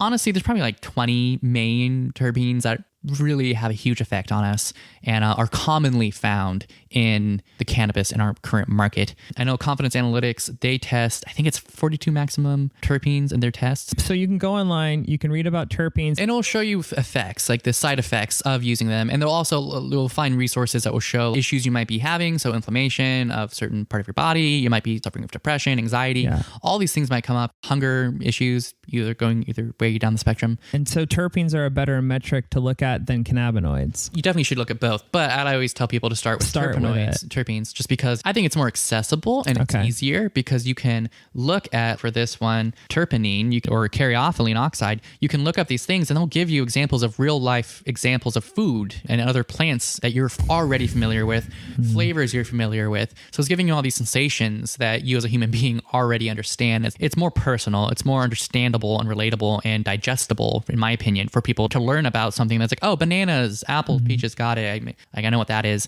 Once they have an idea of what terpene profiles might be a good fit for them, like something that's high in myrcene or low in caryophyllene, then cool, they can go discover that. And then the cannabinoids is going to be something that's a little bit more like, how does your personal physiology react with cannabinoids? And my input that I really want to get out to more people is test results are helpful for giving an idea of what the plant's ratios and the general profile of the plant is like, but you shouldn't use the test results as like a definitive, oh, this is exactly what I'm smoking. So I'll talk about the structure of Washington's regulation because it's really important for the general public to understand how it's set up, the regulations are set up, and how the industry is set up, and how you can use that to your knowledge so you know what you're getting yourself into and how to better shop and better choose your medicine or your recreational use. But in regards to going into a store and looking at cannabinoids, look at it for more of a ratio. It's like, okay, cool. So I see all these cannabinoids on here. The ratios, CBG is 2%, THC is leading the charge, and CBD is right behind it. So I know the ratios roughly, and this is how they relate to each other, and then start going from there. And if they've lab tested their products, then all that data should be available. Everything has to be lab tested. So everything will have the bare minimum at least, and that will mean you'll get a list of cannabinoids. And if you're lucky, they'll have at least some product in their store of that particular farm or that processor of that particular strain. At some point, maybe they had a terpene test associated with some terpenes. So this is really starting to reveal to me that everything is not the one thing you look at. They're all data points. So like terpenes are a data point you look at. Cannabinoids are a data point you look at. A lot of people, they look at, oh, is it sativa or indica? And they say, that's all I need to know. Yeah. I think an important thing to take away from this is that it's a data point. It's like you go on Amazon and you're shopping for a product, and on the left-hand side, there's a filter column. And each time you click something that you're into, it filters down the results to less and less and less until you're getting closer to like what's good for you. And in the same sense, it's like sativa and indica are not like the end all be all of what you're looking for. It's a data point that helps you filter down further, filter down further, right? Fun thing I want to share with that is last year at the first annual Sun Cup, they had a guest speaker, Dr. Ethan Russo, and he talked about how the idea of sativa and indica is a false dichotomy. That is not the reason we have these couch lock strains and these head high strains that people always talk about. The effects of cannabis that we attribute to indica sativa, the couch lock of indica, isn't linked to the fact that it's an indica. The indica and sativa just mean what part of the world they originated from and how long light cycles they need to flower and the structure of the plant as it grows. I guarantee you there are going to be people that listen to this that you're going to be blowing their mind right now. It blew my mind. It blew a lot of people's mind that was listening to this guy talking. They're going to have to look it up. He's an old guy who's been, I mean that respectfully, who's been studying cannabis for a long time, and he's got a lot of good things to say. But it was really fascinating because this whole time I thought it mattered. And I've even used the terminology sativa indica just because it's just quick and easy to get the idea of like a couch locking sense. So I use it not literally, but most people are using it in a literal sense to believe, oh, it's an indica. That means it's going to be a couch lock. Not true. One example is lemon OG. Lemon OG, I assumed was a sativa because we grew it up puffin and I would smoke it. I never paid attention to the test results with it. I usually got it in my samples, which don't have, like it's not a basic product, just a bag. So it doesn't have stickers and stuff on it. And I said something to someone, a fellow puffin, and they're like, no, it's an indica. I was like, wait, what? And I looked at it. I was like, no, they're right. It was an indica this whole time. And it was weird because I didn't get couch locky and I just got really like head high and it felt really great. And then fast forward to this discussion I was listening to and I was like, oh, it's the terpenes. The terpene profile of lemon OG is more like what I would associate with a sativa effect. And so I started looking at the terpene profiles of my cannabis and I started noticing, things that I liked and things that I didn't like about certain strains and effects.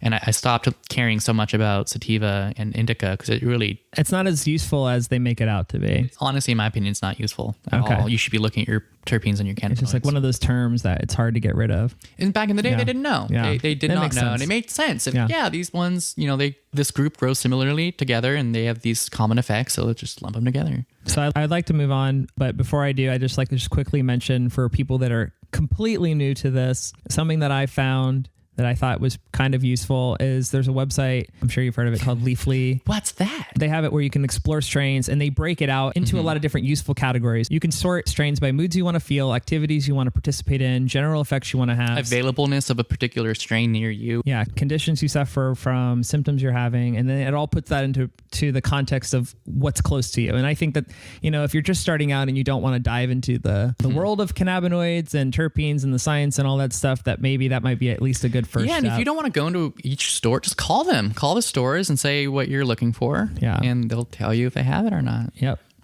Cool. So we're moving on to a fun part. Side effects. So what are some of the common side effects that you've experienced, and can you give any useful tips to people out there to try to mitigate any of them, or is it possible to mitigate any of them? Yeah. So obviously people who enjoy cannabis, you'll experience potentially dry eyes. You'll experience potentially dry mouth. You'll experience your speech capacity kind of go downhill a little bit. I could not do this podcast if I was severely stoned. I know I couldn't. Well, it's like, it depends on how high of a dose. Yeah. There are all these side effects. Some people talk about having, induced anxiety issues. So it really just all comes down to really the terpenes and the cannabinoids. And we keep saying that. I think one of the summarized tips that I've seen online is just like start slow. Smoke a little bit. If you have a joint, don't try to smoke the whole joint by yourself. Just have a small hit and come back to it later. If you're eating something, take a bite of it.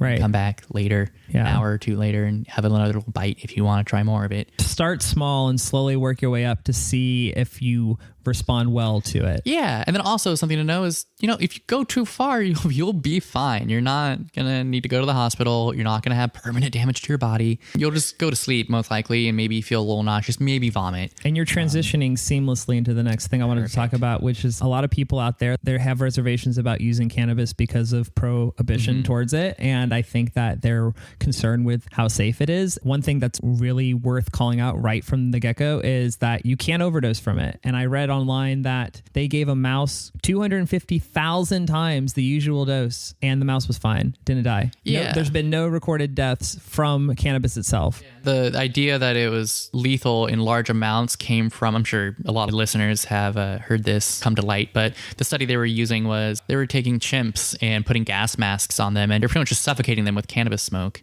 And, that's not how you do a study to see the dangers of a substance. So they pretty much just asphyxiated these monkeys and told the public that, look, they smoked this many joints, and they died. Like, this is what happens when you smoke too much marijuana. So, yeah, you cannot die smoking cannabis. But so even though you cannot die from cannabis, there are some safety concerns and some things to take precaution with. So such as you mentioned earlier that your brain is developing when you're younger, and that I think recent research has shown that it's developing all the way until you're age 26. For your guys, which is 26, women, it's a little earlier that it stops developing, right? Because I'm pretty sure that's what I read was they develop faster. And I was in, psychology class and that topic got brought up and she was like, well, honestly, yeah, in my opinion, because women's brains are developing earlier. So their frontal lobe is developed sooner.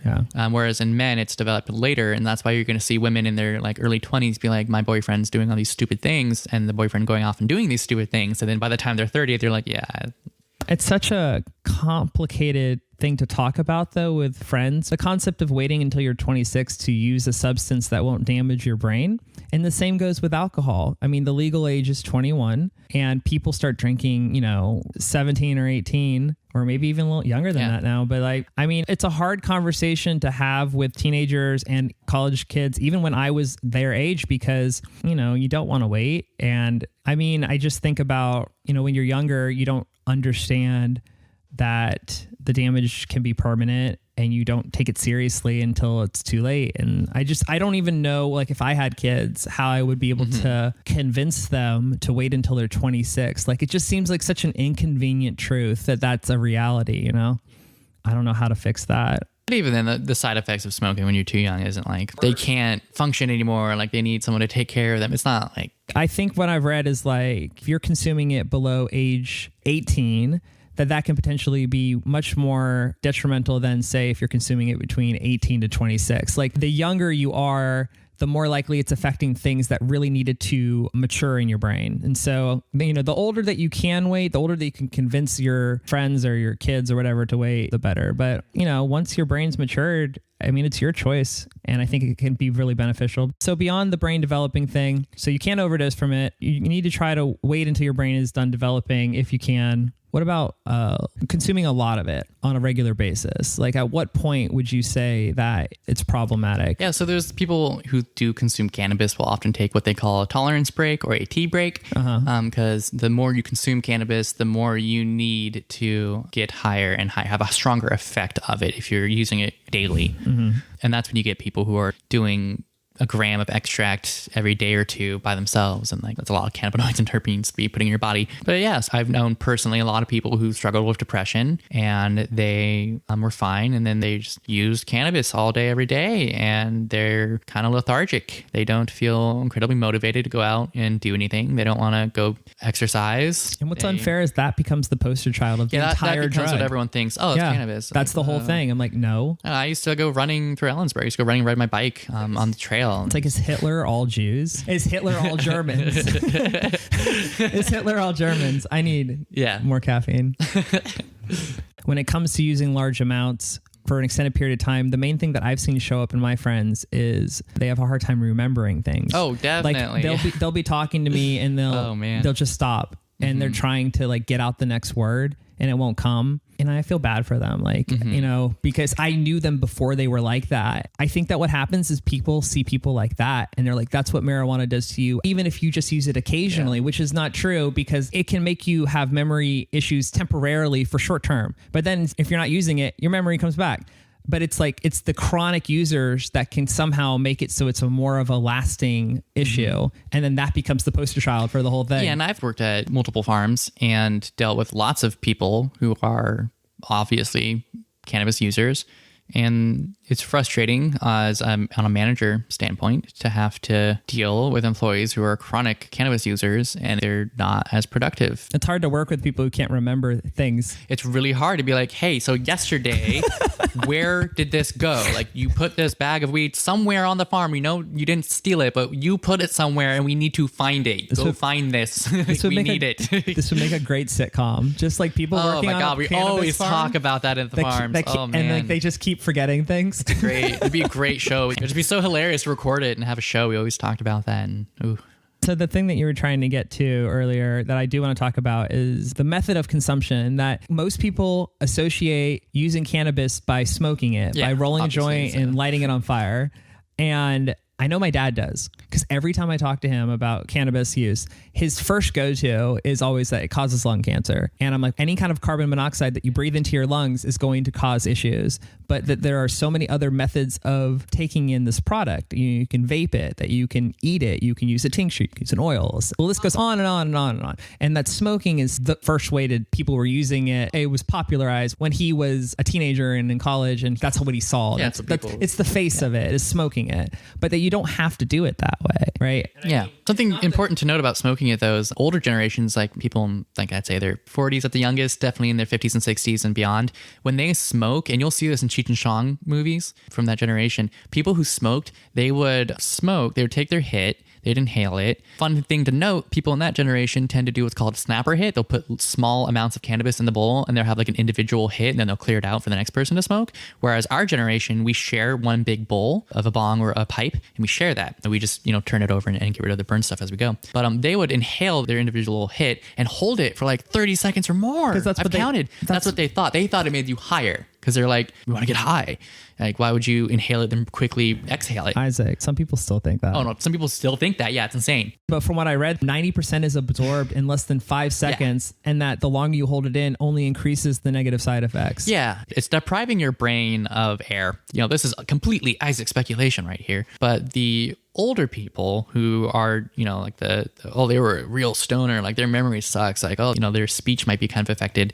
I wonder how much of that is actually just them holding their breath for 30 plus seconds multiple times a day while holding in burned plant material. Who knows? It's just insane. Yeah. So to stop doing that, like I have relatives who were doing it and they were talking about like, oh yeah, do you ever see like red and green lights when you're coughing after smoking? I'm like, that's the sign of you're gonna have a stroke, man. I think the other thing is it wasn't regulated back then. So who knows what they were even putting into their bodies? You don't know what it was laced with. Yeah. Like nowadays you can just go to your shop and ask for test results. Yeah. So we talk about the older generations, a lot of them see it as you light it on fire and that's the way you smoke marijuana. But from my understanding, when it comes to THC, specifically that cannabinoid, in order to make it work, you have to heat it up. You have to heat it, but you don't have to light it on fire. Mm-hmm. That there are ways to heat it through vaping. Yeah, I'm a huge fan of low temp dabs and just low temp hits in general. I'm pretty sure that a lot of people don't even know what a dab is. So maybe why don't you go over like what are some of the ways to consume it and then maybe recommend some ways for people to get started as simple as possible. Yeah. So like what's the easiest route? Not the I'm a advanced stoner. Yeah. So obviously you can smoke it. Put it in a pipe. I recommend water pipes or bongs because that way you have an extra layer of filtration. The water helps cool it and it helps remove some of the tar and some of the bad stuff that you don't want to be inhaling from a burned plant. So that kind of mitigates some of the damage to your lungs. The negative effects of the health effects associated to smoking. I also recommend getting something that's a little bit bigger so that it's not a tiny little like 2 inches away from your face so that it has time to cool so you're not like burning your throat and your lungs. Okay. And then obviously you can make joints, you can make blunts. A blunt is when you use a tobacco wrap, like a cigarillo wrap, to make a joint. And then there's vaping. Yeah, there's vaping. Vaporizing is interesting because you can do it with flour, you can do it with the extracts. Essentially, the science behind it is you heat it up to the right point so that you're vaporizing the cannabinoids and the terpenes, but you're not burning the plant. So you're not having the actual burning point hit on the plant matter itself. There's no smoke. There's no smoke. It's considered vapor. What I like about vaping versus smoking is that with vaping, I feel like I can control how high I get. And I feel like when I smoke, it's just like this 18-wheeler truck, just like, I'm high. Yeah, but it's like with using a PAX, with using a vape pen, I just feel like I can kind of get a feeling for like where I'm at or where I'm going to get. Definitely. And while we were talking about, terpenes and cannabinoids, there's a different heat points for all these things. So if you're interested in a high terpene dab or a hit of your extract, especially, you want a very low temp. And there's lots of customizable options out there for your way of vaporizing. There's settings you can have. One of my favorite vape pens that I used to have had 4 settings. It had a low, medium, and high, and then it had a very low setting that was double tapped it and it was on for 10 seconds, and it was perfect for getting an incredibly high terpene dab because they burn easily. So you want to hit them lower. And then just an interesting thing to talk about while we're talking about temperatures and stuff. When you're vaping something that's high THC content, you typically want it to be on the cooler side. And then when you're smoking something or vaporizing something that is high CBD, you actually want like a really high temperature. Interesting. I've tried vaping CBD isolate, and I think you're right that they recommend a higher temperature. You want a higher temp. So vaporizing things. CBDs, you typically want higher temp. And the interesting thing to note about terpenes is you can look online, like I said earlier, just Google cannabis terpenes, and you can look up vaporizing points for these terpenes, and you can find like the right threshold of temperature if you have a vaporizer or an electric nail for your dab rig. Okay. And so I've heard you mention dab several times, but I bet there's a lot of people out there that are like, what the heck is a dab? It's going to be It's going to be stronger. Very strong. Instead of having to smoke like half a joint or a few hits of a joint, you can just have like one hit of your extract and be good. It also lasts a long time. It doesn't dry out like flower does dry out. So you could buy this cartridge and just keep it for a long time, and it's not going to degrade in quality. It's not going to taste less good. It's not going to get harsher because it's drier because it's not plant material. I'm calling it dabbing because extracts are a form of oil. And so we call it dabbing because it's like a dab of oil, like a blot of oil gets on something. So it's like it's oil blot. So, maybe we could just quickly hit on this. What is vaping? And how is vaping flower different from vaping concentrate? Yeah, so you can vaporize your cannabis. You can vaporize the flower. Flower is going to be less intense than vaporizing a concentrate because it's a compound. It's in concentrate. It's many times more powerful than just the flower itself. So you can vaporize the flower using a vaporizer. A PAX brand is recommended. And then you can also enjoy vaporizing extracts many different ways. You can do a dab on a rig that's similar to a bong. You can Google a dab rig and you'll see plenty of pictures. The idea is that you heat up what's called a nail. It could either be quartz, it can be different types of metal. You heat it up typically with a torch, or you get an electronic attachment that you can have specific temperatures, which is ideal. And then you get it to typically you want to let it cool off if you're doing a torch because you get it too hot. And then you put your dab on there, your extract into the nail, and you inhale it like a bong. It's, a little different. I like how you said that. Yeah, you inhale put it in like there a bong. Inhale it. That's what I would call a dab. And then you can also get a cartridge, which is more convenient. It's travelable. You can travel with it and don't have to worry about it. It's not a glass rig that's going to break. It's something you can put in your purse, your backpack, and comfortably travel with and know that it's not going to break or leak everywhere. Cartridges are one of those things where it's like you should really know where your cartridge is coming from because there's cotton in the wick. There's all these components that can be in there. They could be using glues. They could be using lubricants in the design of the cartridge. If it's a mass-produced thing, it could be really harmful to your health and the environment. So it's really important to know where your cartridges are coming from. And yeah, so you can vaporize your cannabis many different ways. And it's pretty much whatever fits your lifestyle, whatever you're comfortable with. I personally love cartridges just because I don't have to do a whole dab. I don't have to get a torch. I don't have to get a piece. I can just go outside and enjoy a walk with my little tiny device that fits in my pocket.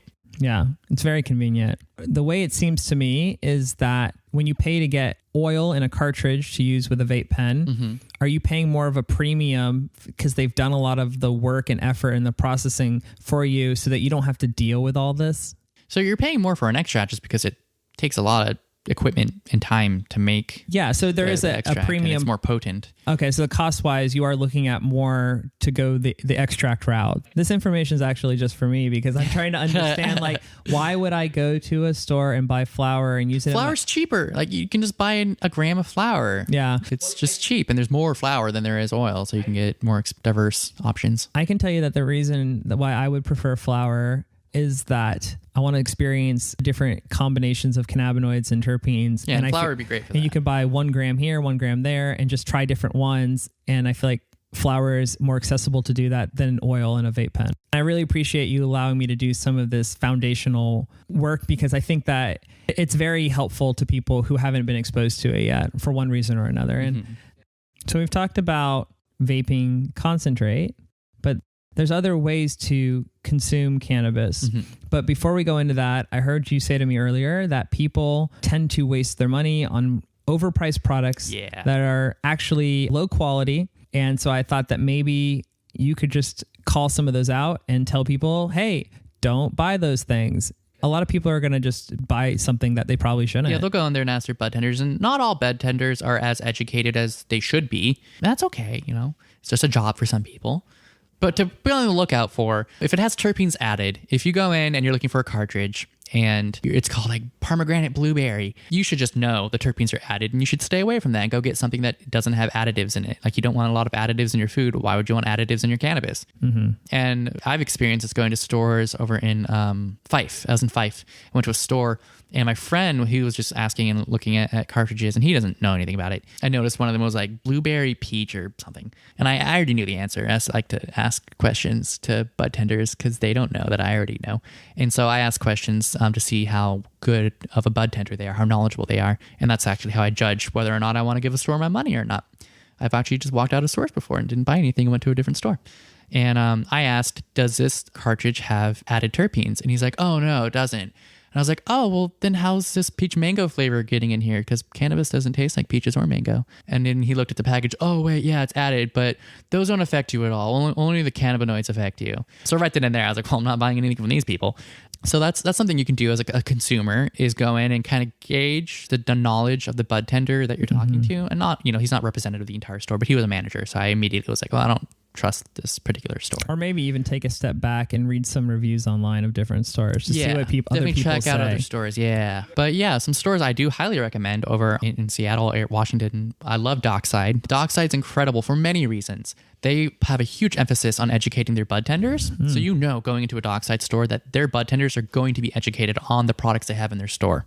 They do, hiring throughout the year. And whenever they have a large amount of new people, they'll have a private event with certain producer processors, some of the farms and processing licenses that they get the product from. They'll come, and the owners or the people that do the work, they'll meet with the new bud tenders of Dockside, and they will share information about their product. They'll try the product and they'll talk about it, and they'll go through like, how do you smoke something, and you're not smoking it to enjoy it, you're smoking it to analyze it. You're consuming this cannabis so that you can tell a customer what you felt like. And you're not just like, yeah, I was really high. You could be like, yeah, like it really made me feel uplifted. I felt very productive. I went and cleaned my entire kitchen. All those things you can talk about. I really like Dockside because they do that. They have a real big emphasis on that. I really like that. I can't stress that enough. They're very good at knowing what their customers might want. Izaak, the best professors that I ever had in college were the ones that had experience with what they were teaching. Exactly. Yeah. And some of the worst ones were the ones where you could just tell they got assigned to it and they took whatever job they could get, but like, it's not their passion. I had this one business teacher, he'd just been doing it for like 40 years. And then he's like, I'm going to retire and just teach it now. And like, he was the man. And I think that in order to really be able to sell something effectively, you have to believe in it and understand it by having that first person experience. So I think that's important. Well, I think it's worth noting that you go into these stores and there's all these different options for how you can consume the product, and that they can all affect you differently and they can all take different amounts of time to start working. So Animals looking at you. Yeah. So like if you smoke it, it works really fast. Yeah, it's right away. I'm a big fan of CBD oil, but I do know that it takes longer to kick in than when I took CBD isolate and vaped it. Since then, I've seen the light. I'm not going to do isolate anymore because I want to have the entourage effect and have the full plant experience. But I have noticed that oil is a great way to get a concentrated dose of CBD, but that it just takes longer to notice it. But when it does, it actually lasts longer. So that's great.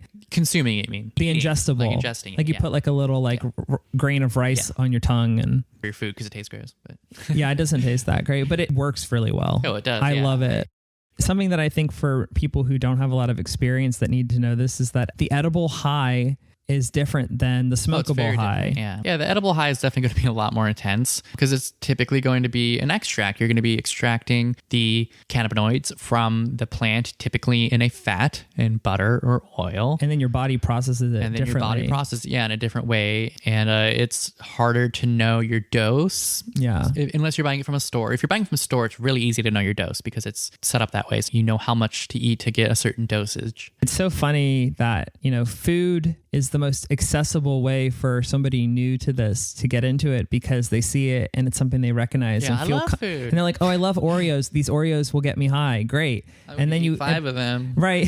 I think eating it's fine as long as you don't go crazy with it. Like if you start low. And, yeah, buy the lowest you can typically buy is like 10 milligrams, and then if you're buying like a bag of candy, so that's the dose that they've decided is the dose. that's that's what they. But can I tell you something, Isaac? First time I took it, I was like, this is too much for me. Yeah. And I'm very cautious to put it out there into the world, what we're talking about, without at least putting out the disclaimer that they tell you 10 milligrams is the dose to start with, but maybe you take that and you break it in half. Most products on the market, edibles, will have a little like, hey, if this is your first time, have a quarter of this gummy. And see how it affects And then you. in an hour or two, if you're enjoying it and you want to experience the stronger effect, have a little bit more. Don't eat the rest of it. And definitely wait, because but I have had people eat a cookie or something, and they're like, didn't work, and they eat another cookie and then another one, and then they're screwed by the time it kicks in. Just too high. And, That's not good. Get nauseous maybe. And, it won't kill them. Medically they're fine. It's just not a fun experience. Yeah. It's not damaging your body like blacking out drunk. You're not destroying, you're trashing your liver and your kidneys and your brain. But when I first moved to Seattle, I had a friend of mine gift me a brownie for my birthday. And it wasn't labeled. It didn't have. Yeah, you don't know what you're getting yourself into. I didn't really know what was in it. I really didn't. And I just figured one brownie is a dose. The brownie that I was given was 100 milligrams. Oh my God. And I didn't. Ate the whole thing and you didn't know. They all ate their whole thing. We all did. It was what they do. Yeah, I was like, a brownie is a dose, I guess. No, but I was high for 3 days. You might be really high. On the third day, I was kind of like, oh my God, what if I'm stuck this way? Yeah, But it was my first time consuming an edible. That's the other thing. So I had no experience. All I know is I'm very thankful that these products are now meticulously labeled, so you know exactly what you're ingesting, so that you can be your own doser. Yeah. And know exactly how much you're ingesting and what that effect is, and then use that information to later on fine tune your experience the next time. A fun note about edibles is everyone's different with their ability to digest them. It deals with your enzymes in your tum-tum. So my friend, she lives in Portland. She manages a store there. I can't remember the name of it. She is incredibly knowledgeable about cannabis. She has Crohn's disease. And so she uses, cannabis to help her with Crohn's. Messes up your ability to eat food, and your stomach is all kinds of messed up. She was talking about when she was in college, there was a guy saying, oh, edibles don't get me high. And I'm sure everyone who's enjoys cannabis encounters people like this. Like, yeah, they just don't get me high. Well, turns out that's actually a true thing that can happen. So she gave him hundreds upon hundreds of milligrams worth of edibles in a night one time, because she's like, my goal is to get you high.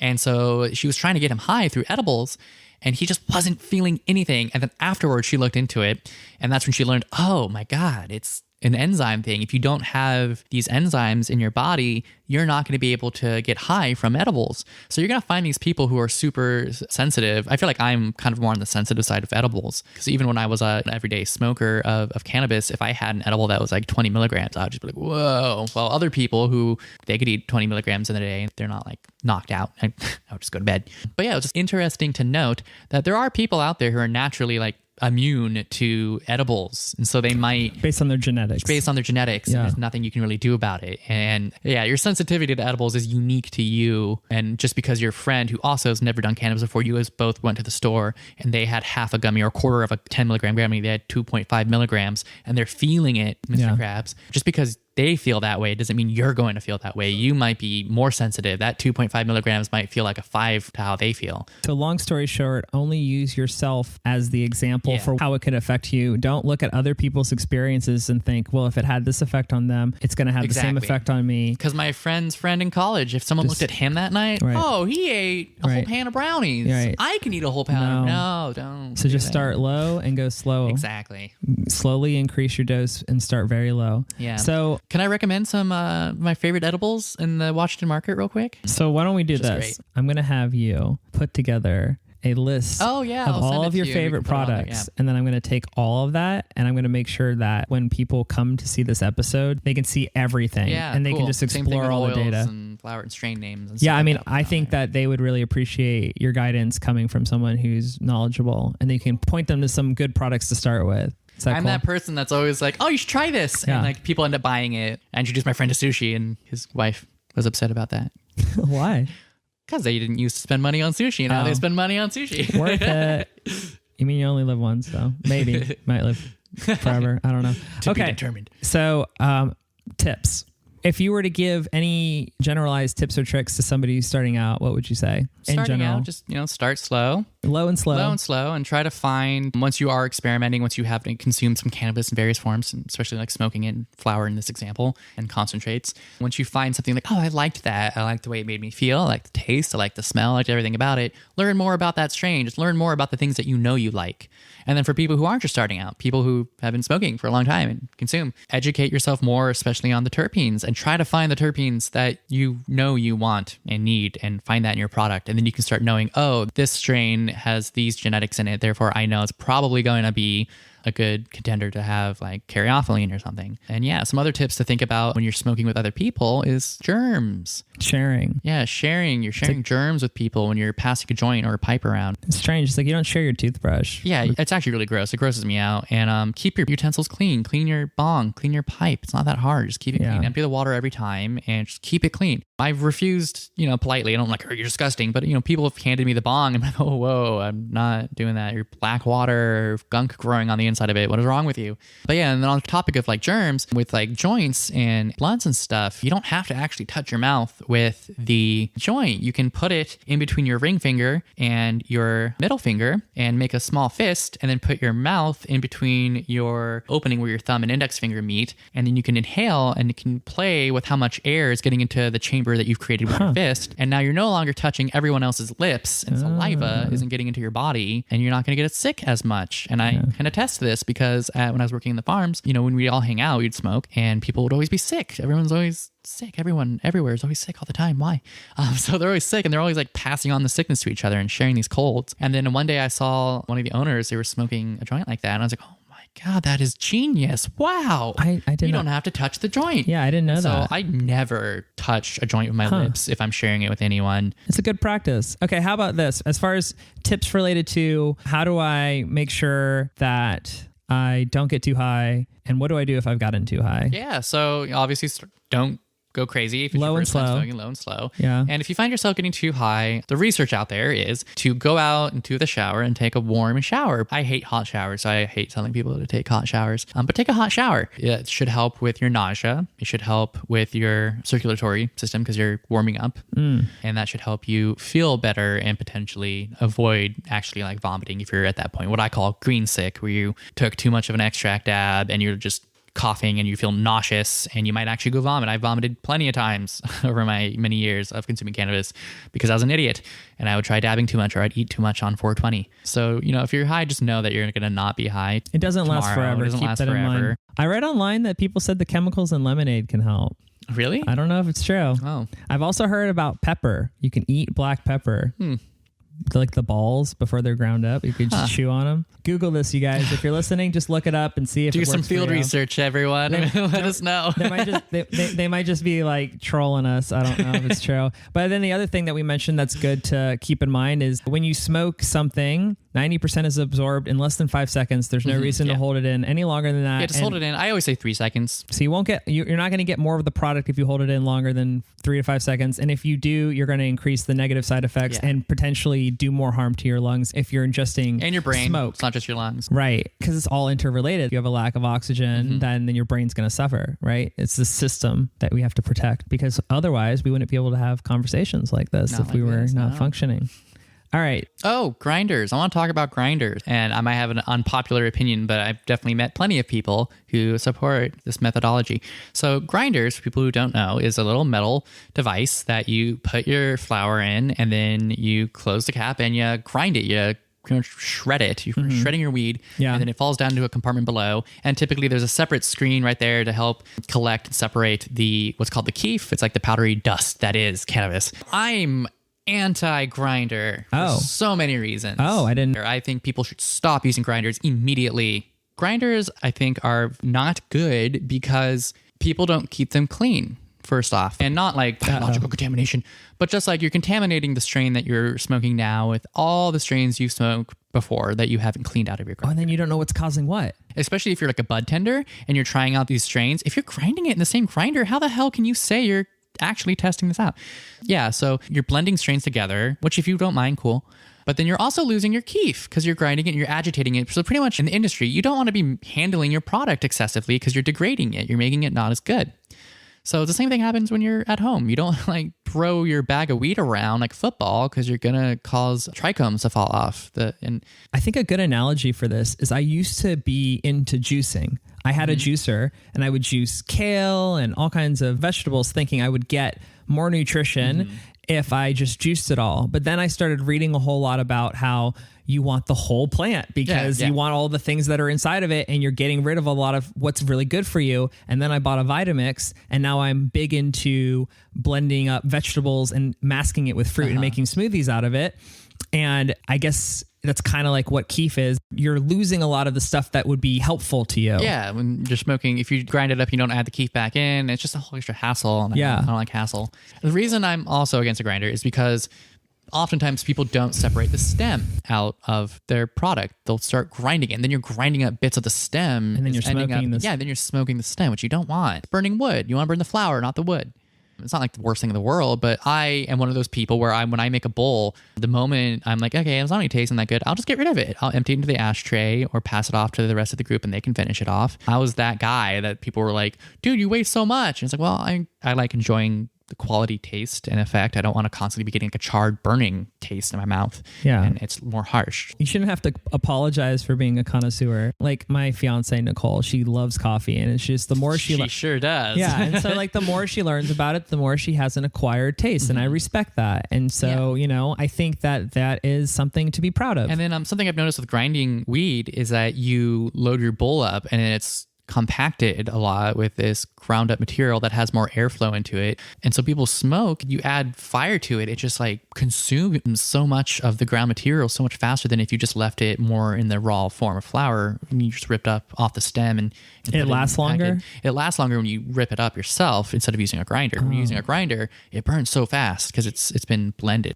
I really don't like ground up, super heavily ground up material in a joint just because it's got a higher chance of the resin clogging up and making it so you can't inhale it. It gets like clogged, the airflow doesn't get opened up because it's little tiny particles that are melting together as you're burning it. Gotcha.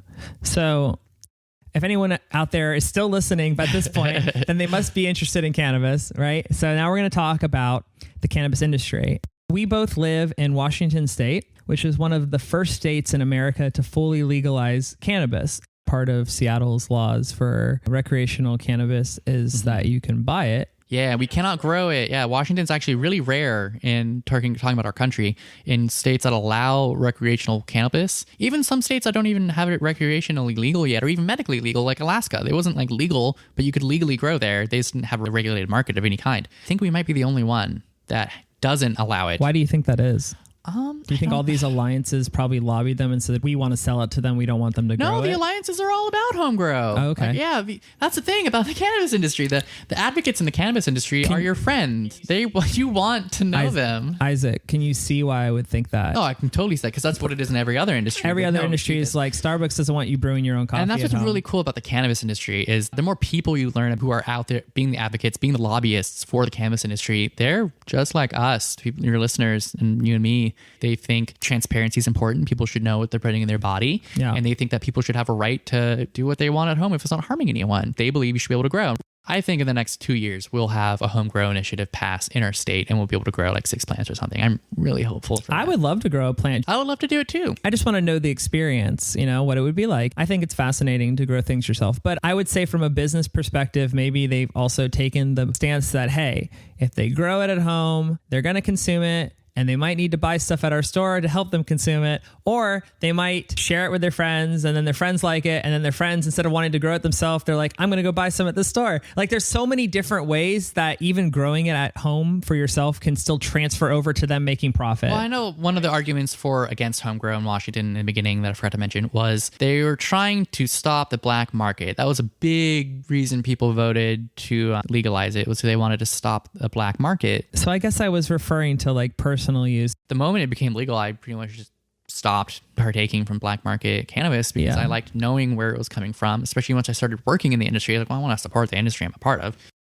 I actually would be interested to see how many people are pro-regulation and how many are anti-regulation and think that it should just be free for everyone to grow and the government shouldn't have any say in it and there shouldn't be any regulation over the market at all whatsoever. When I say regulation, I'm looking at it more from a business sense, more from a large-scale aspect, because even if they do allow homegrown, they let you grow, say, 12 plants, which would be a lot for a home grow.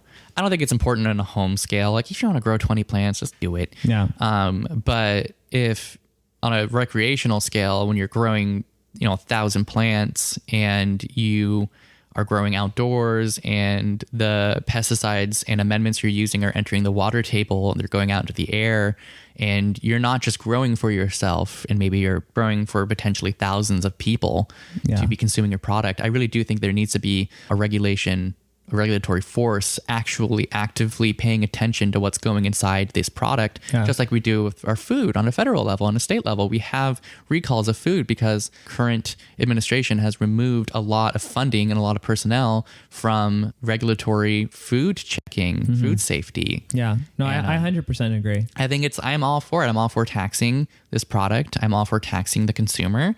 I'm all for making sure that we have the resources to properly regulate this market, because if we don't, we're going to get cases of people developing cancer or getting sick or getting some weird autoimmune disorder or a neurological issue based off of the pesticides that they're exposed to.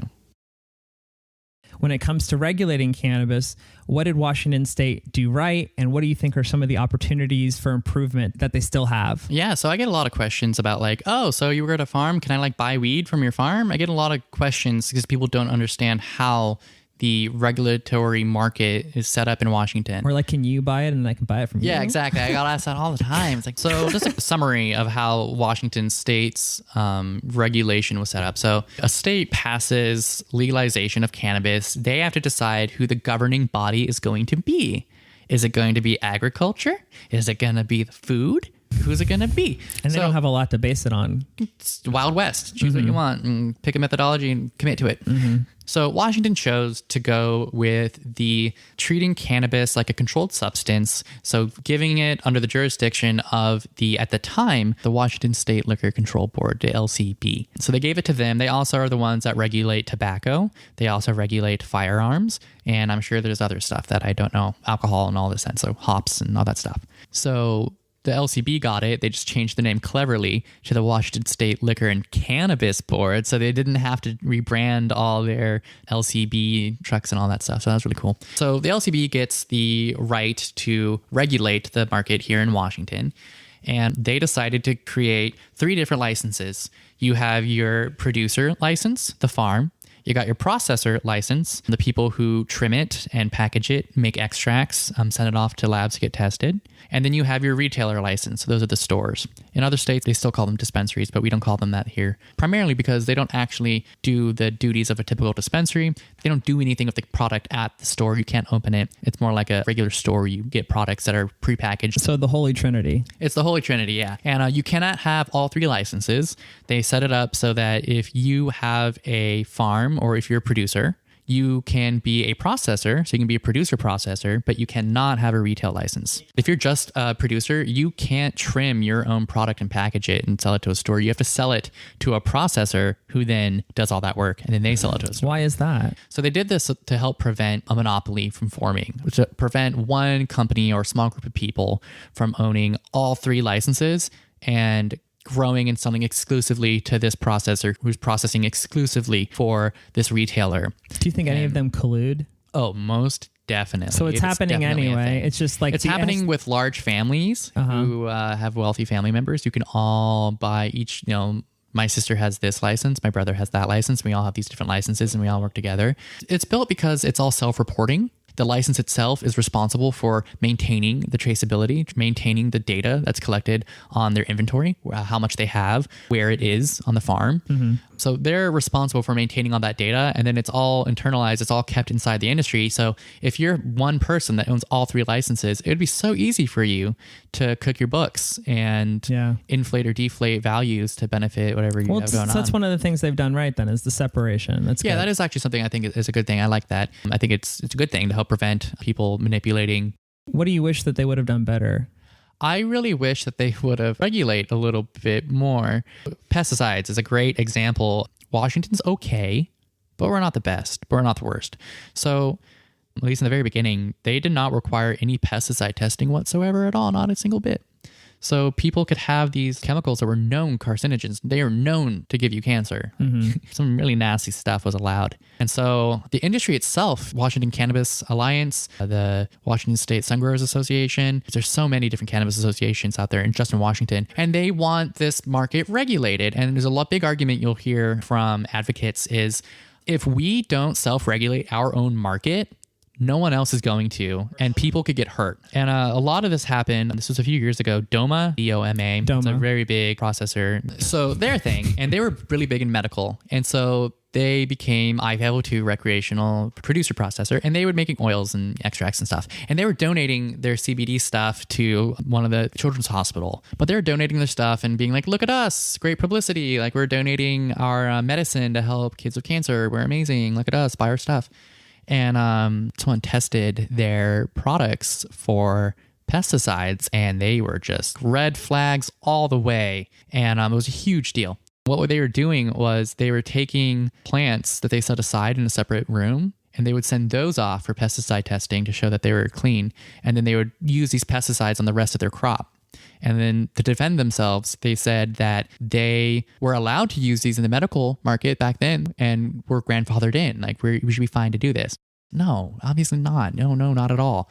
So after that happened, there was a huge outcry from the industry itself and anyone paying attention to regulate pesticides and heavy metals and get our products tested because people are burning this and inhaling it or eating it. Yeah. And putting it in their body. So that's one thing that Washington's starting to do better is requiring pesticide testing with everything and requiring all these test results. They're slowly getting better, and it's a learning process. It's a lot different than alcohol and tobacco. The substances we're talking about, and you can get a list of banned pesticides just by Googling it for cannabis, and Confidence Analytics is a great wealth of information for all these types of technical topics we're talking about. I'll definitely link it. But the pesticides they're talking about, these will give you neurological disorders. It has been known, and it's banned in agriculture. It's banned in general use because it's been proven that it's very bad for human health.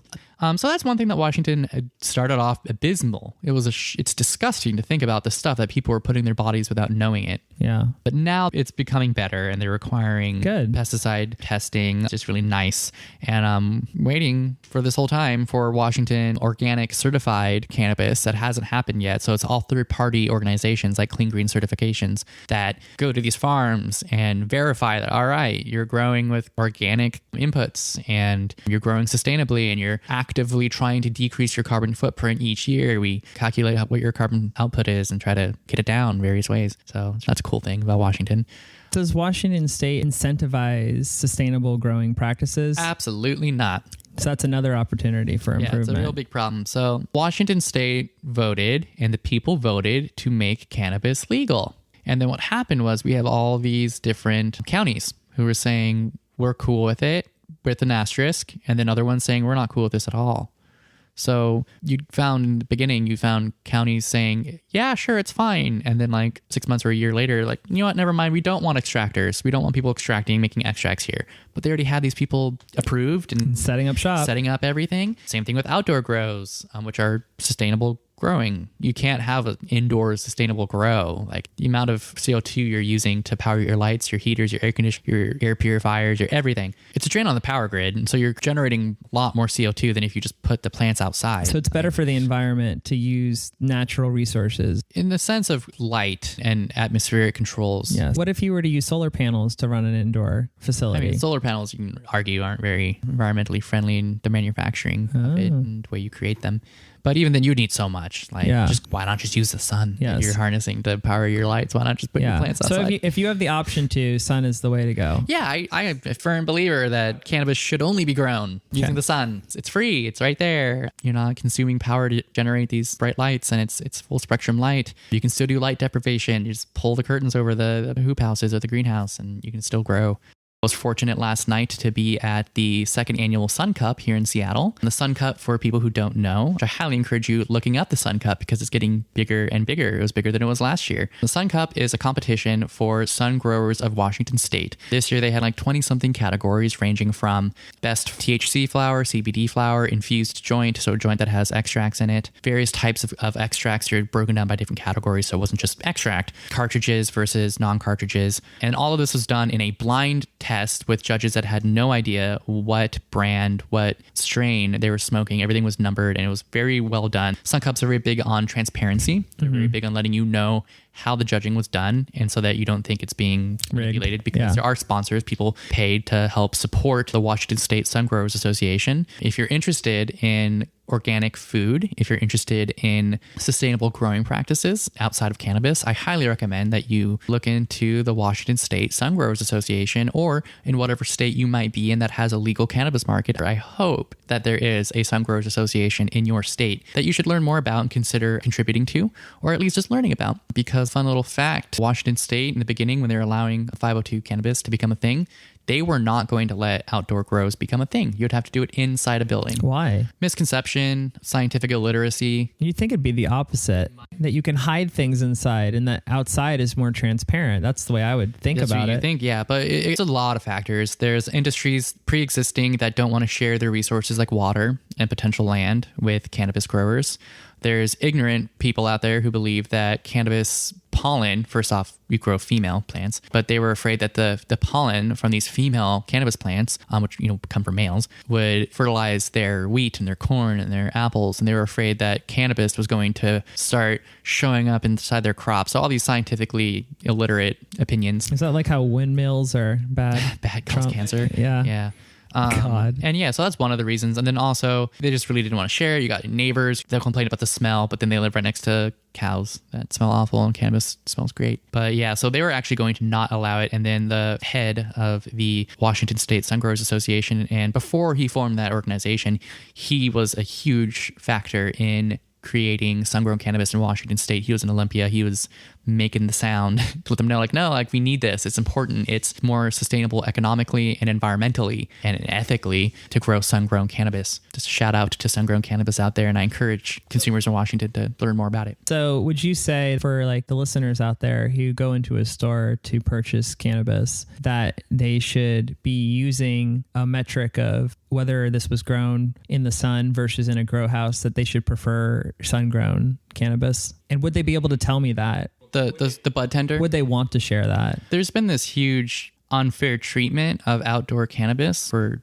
decades, view that it's less good because it's not in a controlled environment. And the way this ties in with terpenes really nicely is that the terpenes develop in a plant. They're a response to stress. Terpenes are developed in a plant to help them fight off pests. It's to help them deal with fighting off diseases, fighting off bad bacteria and fungus and stuff like that. So if a plant is outside, it's going to be exposed to wind. It's going to be exposed to a whole bunch of organisms that it's going to be interacting with, and it's going to have to develop terpenes in order to deal with that stress. It's going to be affected by heat changes, fluctuations in temperature and humidity. When you're growing inside, typically you grow in a very controlled, stable environment. It's always 70 degrees. It's always this specific humidity. There's no wind. There's usually very little microorganisms in their soil, if any. And yeah, so you don't get a high terpene. You get like no terpenes in your cannabis. And then outdoors, where you get really high expression outdoor and greenhouse grows, are where you get the high terpene content. So you can go into your store and ask, hey, do you have any high terpene product? Either flower, just so you know, 3% would be considered very high for flower terpenes. Anything belower than that is fine. 2% is still great. It's when you get into like the 1% or lower, you're like, okay, probably an indoor grow, or it just naturally doesn't have a lot of terpenes in it. And then in terms of extracts, when you're talking about terpenes, this is something that I wish more people would care about, because I keep seeing Fruity Pebbles or Fruity Loops flavored cartridges, or strawberry and peach mango flavored cartridges, all these like designer flavored cartridges. It's like you're going into Safeway and buying sparkling flavored water, and they're adding flavors into those beverages. Much like with your cartridges, they're adding terpenes from peaches. They're adding essentially an essence of peach into your cartridge, and whatever flavor they're adding into it. So it's not the same thing. It's not the same thing as having the naturally occurring terpene terpenes that are inside the plant. And you can even extract like myrcene, like we were talking about earlier. You could extract these terpenes from cannabis and add them into cartridges. So typically, like I brought up earlier in our conversation, the idea of distillates, of clear concentrates, they're clear because they've removed all the terpenes. Like everything's gone except for that specific cannabinoid. Yeah, which is not what you want. Which isn't what you should be wanting. No, Right. If you have MS or something, then yeah, you need pure THC to help clear your tremors. By all means, please get that. But for the general public, you shouldn't want that. Yeah. And then they try to cover it up and make you pay more by including these extracted terpenes into the mix, into their cartridge after the fact, because they had to remove all the lipids, all the terpenes out of it, all the fats, all the waxes out of it. This is like what they do with like cereal. The same thing as the food industry. Yeah. They'll make it, not as good, not as healthy, and then they'll try to enrich it with flavors and maybe adding in calcium because it lost the calcium in the manufacturing process. But in regards to cannabis, I wish people would just stop buying into this. Oh, it's blueberry. Wow, it's so good. Taste it. I mean, the first time I heard about it, before I even was educated on terpenes, I was like, that doesn't sound right. Something about this doesn't sound right to me. And I tasted it. I was like, it tastes good, but I don't like this. I feel like for the average person out there that is intimidated by all the different ways that you can go about doing this, I think to walk away with this with remembering just one thing, to just try to consume the whole plant. Yeah, consume the whole plant. You want the whole plant, and you can get that. So with extracts, and extracts is where it starts getting funky and people start doing weird stuff. So just go into your store and ask for whole entourage effect, whole cannabinoid and terpenoid profiles in your product. I think if you can just remember that, you'll be okay, and you won't end up with something that's inferior.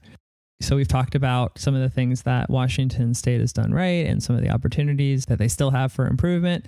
Hopefully some of the new states that are in the progress of legalizing cannabis can learn from everything that Washington State and other states that have legalized that have already learned, and then hopefully not make the same mistakes, right? Yeah, and if anyone's listening in a state that currently isn't even medically legal, but you're hearing that it might, people are talking about it, use the internet and use Facebook and look in your state for any cannabis advocate groups. Read what they're about, find out their names, send them a Facebook message, send them an email, say thank you for doing what you're doing. And if you're financially able to help support it, please do, because it takes a lot of money to make change on a political level. But yeah, I highly recommend that, and just supporting the industry, and consider not buying from your black market source and buying from a clean green. And then if you're in Washington State in particular, we've talked about sustainable growing practices. There's a whole bunch you can learn about living soil. It's a really cool topic you can Google. Jeff Lowenthal, I think that's his name. He's done a lot of research on the organic chemistry of living soil, of how plants interact with their bacteria and fungi in their soil, and just how incredibly important it is to have that, for the most part, naturally occurring relationship. And when you're growing indoors, when you're growing in pot, you miss out on that significantly. So just educate yourself about what it means to be a sustainable growing organic cannabis farm, and all the work that goes into it. Just so much work that goes into growing organically and sustainably. A lot of man hours that go into it, and a lot of thought. And I just want more people to understand that, and that when they're at the store, you can make a huge difference just by spending your money a different way. Vote with your dollars. Especially in the cannabis industry, vote with your money. Mm-hmm. If you care at all about organic cannabis, if you care at all about global climate change and not being as responsible for it as you could be, look into, good brands. You can go to your store and ask, hey, do you have any Clean Green certified? Just go buy things that are from people that grow using the sun, and have pesticide testing done, and go above and beyond with their test results. Find someone out there that does terpene tests at least somewhat often so that you know what you're getting. Find someone that does the extra cannabinoid test so you know what you're getting. Find someone that does the extra pesticide testing and heavy metal testing that aren't required. Yeah. Something that you mentioned to me that I thought was interesting was how people who are socially conscientious of protecting the environment, that they are kind of picking and choosing what they advocate for. Like they probably 9 times out of 10, they're not conscious of it, but like maybe they're all about driving a Prius because they think it's better for the environment, or full vegan, and they cut down their plastic consumption immensely. They're making changes in areas where they are aware that they can make the changes. But when it comes to, say, outdoor growing versus indoor growing, that when you support an indoor growing operation, that you are supporting something that is not sustainable and it's harmful for the environment. Yeah, totally. It's mind-blowing for me to see people I know in my life that are, I call them militant vegans. What would you say to those people to convince them to be more conscious of this? I mean, I think just having the conversation and just making it known that cannabis does have a really negative impact when grown indoors on the environment.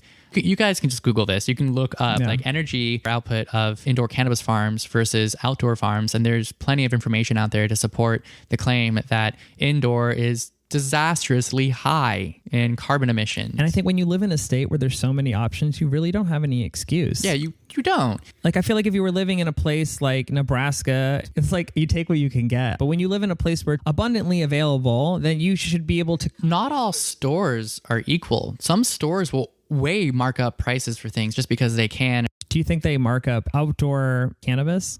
One of the problems, in my opinion, of the Washington regulation is that they don't regulate pricing. And some people might think that's like a good thing. But no. So what happens is the stores hold all the power. There's no power that the other two licenses hold over the stores. And let me just give you a little picture of how it looks. So a store has all these producer processors send them samples. They reach out to the store typically. And so they get flooded with these samples and they get to pick whatever they want, which is fine. And then the producer processors, they set their price, but they can't force them to buy it at that price if they don't want to. And Washington allowed way too many producer processors to, it was hundreds and hundreds and hundreds of producer processors. It's insane. So the market was flooded with a plethora of product and only so many stores and only so much people could possibly buy at any given time. So in order to compete with the other producer processors, people had to start lowering their prices constantly down and down and down. It was called a race to the bottom. Mm-hmm. And so farms were closing, and they still are closing because they just aren't making any money. They're losing money because it's so expensive to grow. It's so expensive to run these businesses. And like we talked earlier, if you get hit with a fine, you might lose an entire crop because you didn't label it properly. So these stores hold all the power. They can just say, no, I won't buy it at this rate. I'll buy it at this. No, I won't buy it at this. And then the stores, they do a massive markup. 3 times is the regular. Sometimes I've seen it 4 and 4.2. I've seen that before. 4.25. They make all the money. And it's really unfair because when you think about it, what does it cost to run a store? You got your rent, you've got your license or your legal stuff that you have to pay, but everyone has to pay that. You've got your employees you have to pay and filing taxes and all that stuff. You got your utilities for your building and like your advertising maybe. That's pretty much it. What you're really getting into right now, though, is what is a reasonable amount of profit, which is not a good conversation to have in America because they're like, oh, well, CEOs should be able to earn $100 million a year because they deserve it. Well, it's the improper distribution of revenue in the industry is going to the stores who don't have a high cost of upkeep in running their business. No, they don't care, though. They just want money. And it's just because the state didn't plan that. The state originally actually had massive amounts of the tax were on the producer processors. And within the first year and a half, that's when people were like, we are all going to go out of business, guys. You're making us pay 25% of every dollar of our gross revenue was going to the state. They had no money. Yeah. And so they, prices raised a little bit more for the consumer. But yeah, it's insane. If you're interested about the environment and you care about the environment and you want to help not make as big of an impact on CO2 emissions, buy clean green certified cannabis. Buy cannabis that is from a good source that isn't using lights and heaters and air conditioning. And if you're in a store where you ask them, is this grown outdoors and they turn their nose down at it.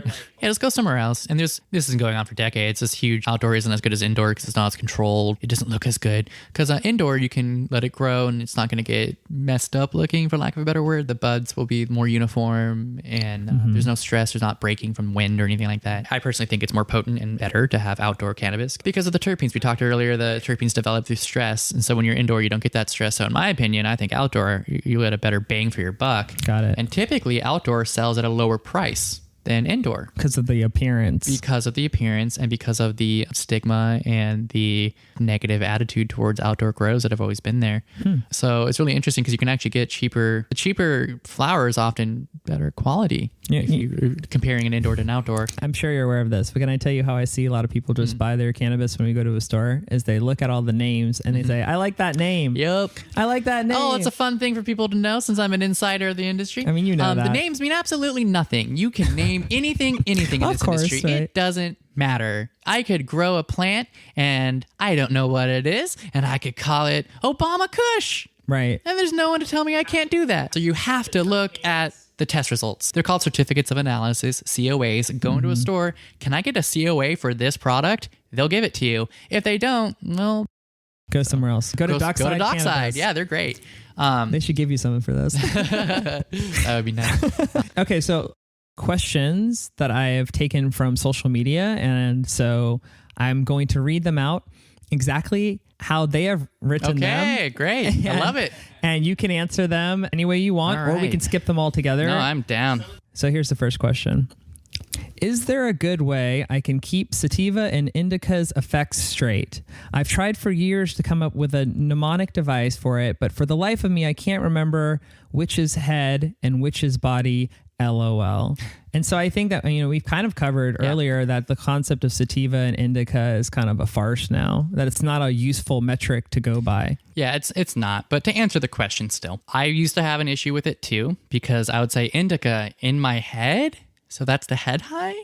Or is it indica? I thought it's makes me want to sit down. Into couch. I'm into couch. Yeah. So So it's just the way I remembered it was always sativa. Just the V is like jumping upwards. I know it's pointing downwards, so it makes no sense. There's really no way for me to explain this. I think to actually answer your question. Honestly, I don't know how to answer this particular question because it's so, in my opinion, just not a factual dichotomy that we should be using. Yeah. But just indica, couch. And then if it's high in myrcene, if it's high in caryophyllene, you're going to get a couch lock. If it's not high in those, just look at the other terpenoids that it is high in and look at those effects. That's interesting. So a friend of mine gifted me an oil cartridge for a vape pen. He actually asked one of the questions on here. Oh, cool. But he gave me this oil cartridge for a vape pen. The bottom of the box says low in myrcene. And I was reading that. I'm like, now why would they emphasize it? And I was like, why would they? But now I'm thinking they must have called that out because it's a CBD product and they're trying to convey that, hey, if you consume this, that maybe you'll still be mobile, that it's not going to knock you out. Because the two of my favorite CBD strains are Dancehall, which is a sativa dominant, and then Remedy, which is an indica dominant. Mm-hmm. And sativa, the Dancehall one, that one doesn't make me tired. You can smoke it or vaporize it or eat it and go about your day.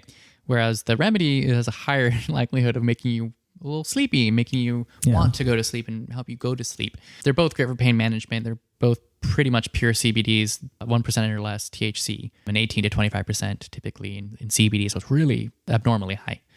But yeah. Let me tell you the question that he wanted to ask. His name is Steve, and he says, which cannabis oil processing method do you think is best for maintaining the entourage effects and why? Without a doubt, CO2 extraction, and without a doubt, raw CO2 extraction. So you don't winterize your product. I've never ran the extractor, but I've talked to Jeff Willowit, who is the lead extractor for Puffin Farm, and they've won numerous awards, both in terpene contests and in overall cannabis contests with their, what they call now, EVFO, extra virgin flower oil. And the reason that Puffin can get away with making a product like this, they also use other people like Lazy Bee Farms. They use some of their product, and I'm sure they've done projects with other people. But it has to be a cannabis plant that's grown free of pretty much all pesticides. And the reason people have to winterizing is, from my understanding, when you use heat and filtration process to remove built up waxes and lipids and other gunk in the oil so that it doesn't end up in the finished product. And so you're not smoking that or inhaling that or eating it. So yeah, to answer the question of what's, like, in my opinion, the cleanest, purest way of creating a cannabis extract while retaining the entourage effect would be being able to create raw CO2 oil. But you need to have really clean source material. Otherwise, you won't be able to do it. Okay, cool. Somebody asked, what's being done about white privilege and elitism in the cannabis industry? And then they said that according to the Marijuana Business Daily, approximately 81% of cannabis business owners or founders are white, while only 4% are African American. And it's becoming another story of disenfranchising the communities who have had such a big hand in changing the social viewpoint on marijuana. And he linked some documentaries called The Grass is Greener. And he said I should read up on the book Drug War Reparations. Yeah, the biggest way that we as a consumer can make a difference is being an educated consumer and knowing where our money is going, who we're supporting with our money. So that can mean the store itself, looking for stores that you agree with, that you think do a good job. Not all stores are the same. My first thought is Chick-fil-A. Exactly. Like, everyone knows, like, okay, well, if you eat there, you're probably supporting this guy who has an anti-LGBT agenda. And then there's, the anti-Coachella movement where people don't want to support Coachella, the music festival, because of what the owner does with his money. So if you're concerned about the imbalance of representation in the cannabis industry, and you're afraid that, like, I don't want to be supporting a bunch of rich white guys that had the money to open a store, and then a bunch of rich white guys who had the money to open a cannabis farm, and none of them even really smoke weed. They might be kind of not necessarily for it, but they just saw it as a very profitable business venture, which it happened. A lot of people like that are in the industry.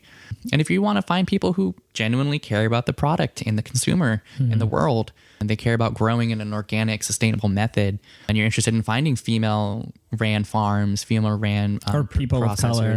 People of color, yeah. I think about it like this, though. Like, if I'm passionate about cannabis and like I want to start a business around it because I'm passionate about it and I want to help people, at the same time, like, I'm also conscious that like I'm in a place of privilege because of things that I can't even help, but I'm conscious of that. And I think that if you're coming from that place, then what you can do is you can use that privilege, that you can use it to be an advocate for people of color, that you can use it to be an advocate for women, and you can help to put them in places of power and help to provide them with the opportunities that they deserve to have, just like you did.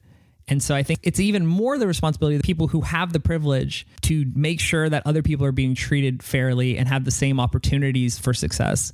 And so, like, that's the way that I've kind of approached being a white man as John Meisberg. I think that you just have to use it to stand up for other people and try to help them out when you can.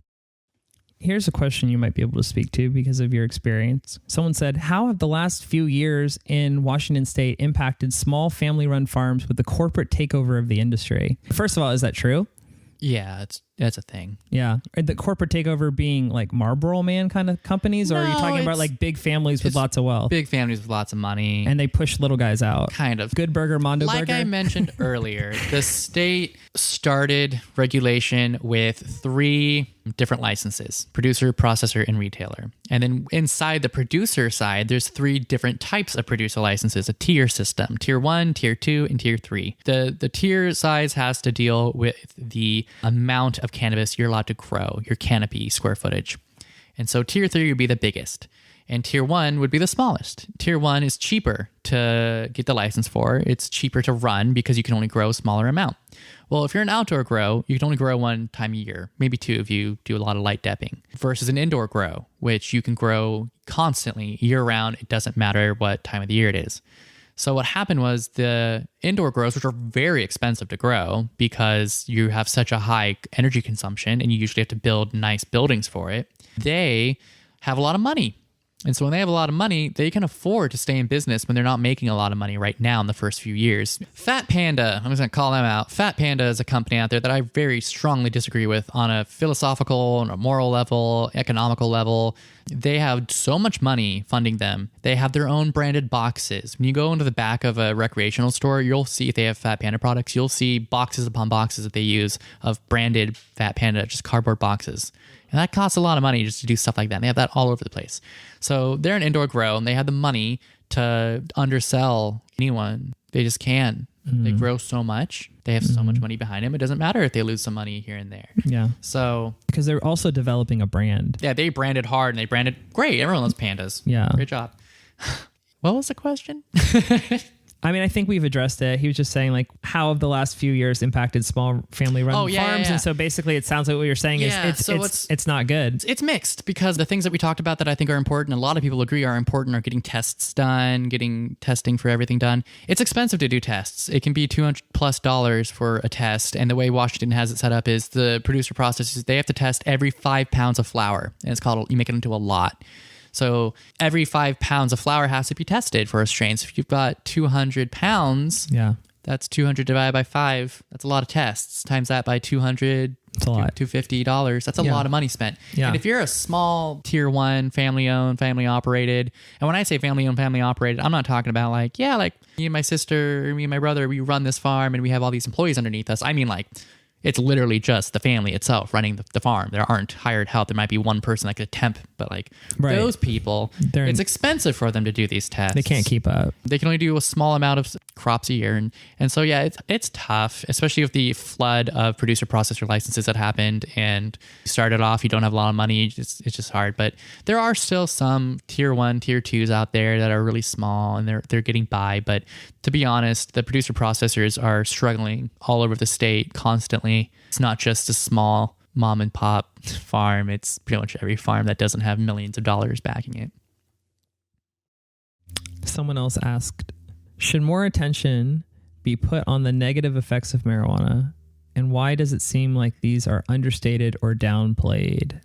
That's a very good question. I think it depends on who you ask. I mean, some people don't downplay them or yeah, some people, the anti-marijuana industry love saying that it, makes you lazy and it makes your eyes hurt and your mouth get dry. And I mean, some people probably still believe in the whole anxiety issues, reefer madness and Mexicans coming to kill all the women or something. Yeah, it makes you murderer.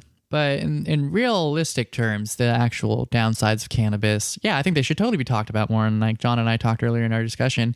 We talked about it. Yeah, we talked about it. What are you talking about? Yeah.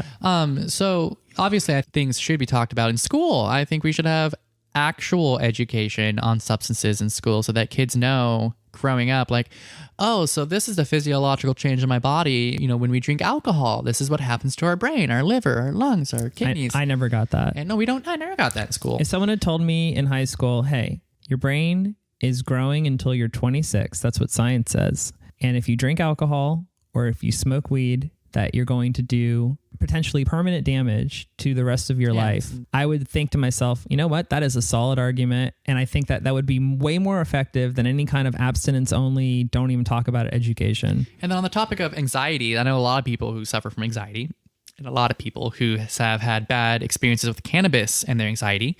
Terpenes. Go learn about terpenes and go find the terpenes that are known to assist with that and focus on CBD strains versus THC strains.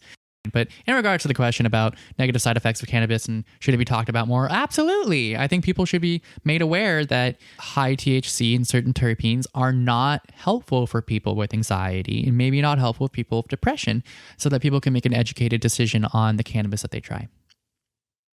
This person also linked a few different articles of examples of what he was referring to. And I haven't had a chance to read the articles yet, but I will. But let's see, like one of the articles, it looks like they're saying that there's a link between using cannabis and psychosis, which is true if you are predisposed to have psychosis or schizophrenia, that it could possibly bring it onset quicker. That came out a couple of weeks ago, a month or two ago. And you need to know your family tree before you start messing. Your family tree and the family tree of the cannabis you're consuming. What's the results? I think another article they sent was that, I mean, the titles are very clickbaity and meant to like trigger you. So like the title is like cannabis smoking permanently lowers your IQ. But I think I did briefly look at this article. It was like, if you're a chronic user and you use it all the time, they did a study where they put everybody in a hotel for a month. They took chronic users, regular users, occasional users, and they all had them do different IQ tests that the chronic users did worse, right? But the way that the title is written, it makes it sound like if you use it in any capacity that you're going to get dumb.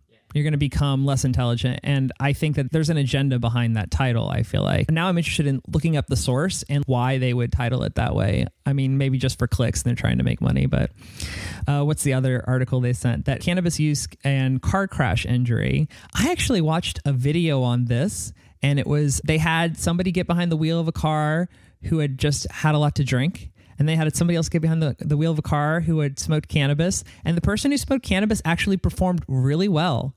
Like, they did a great job.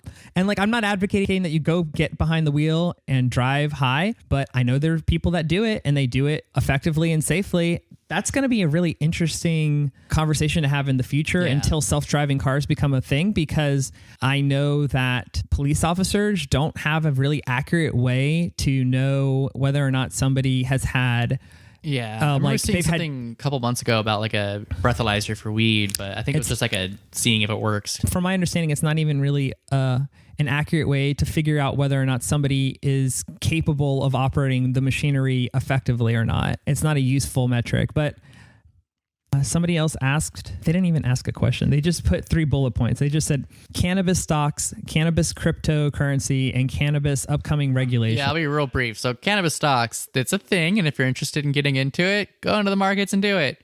Cryptocurrency, I don't have anything to say about it. And then what was the third one? Regulations. That's changing all the time. If you're interested in home grow regulations, keep up on that. That's been in multiple bills, measures. You said that you can contact your representatives, and let them know how you feel. Yeah, you really strongly believe that we should be allowed. We voted to allow recreational cannabis in our state. We should be allowed to grow it ourselves. We can grow our own tomatoes. We're allowed to grow our own food. Why can't I grow my own cannabis?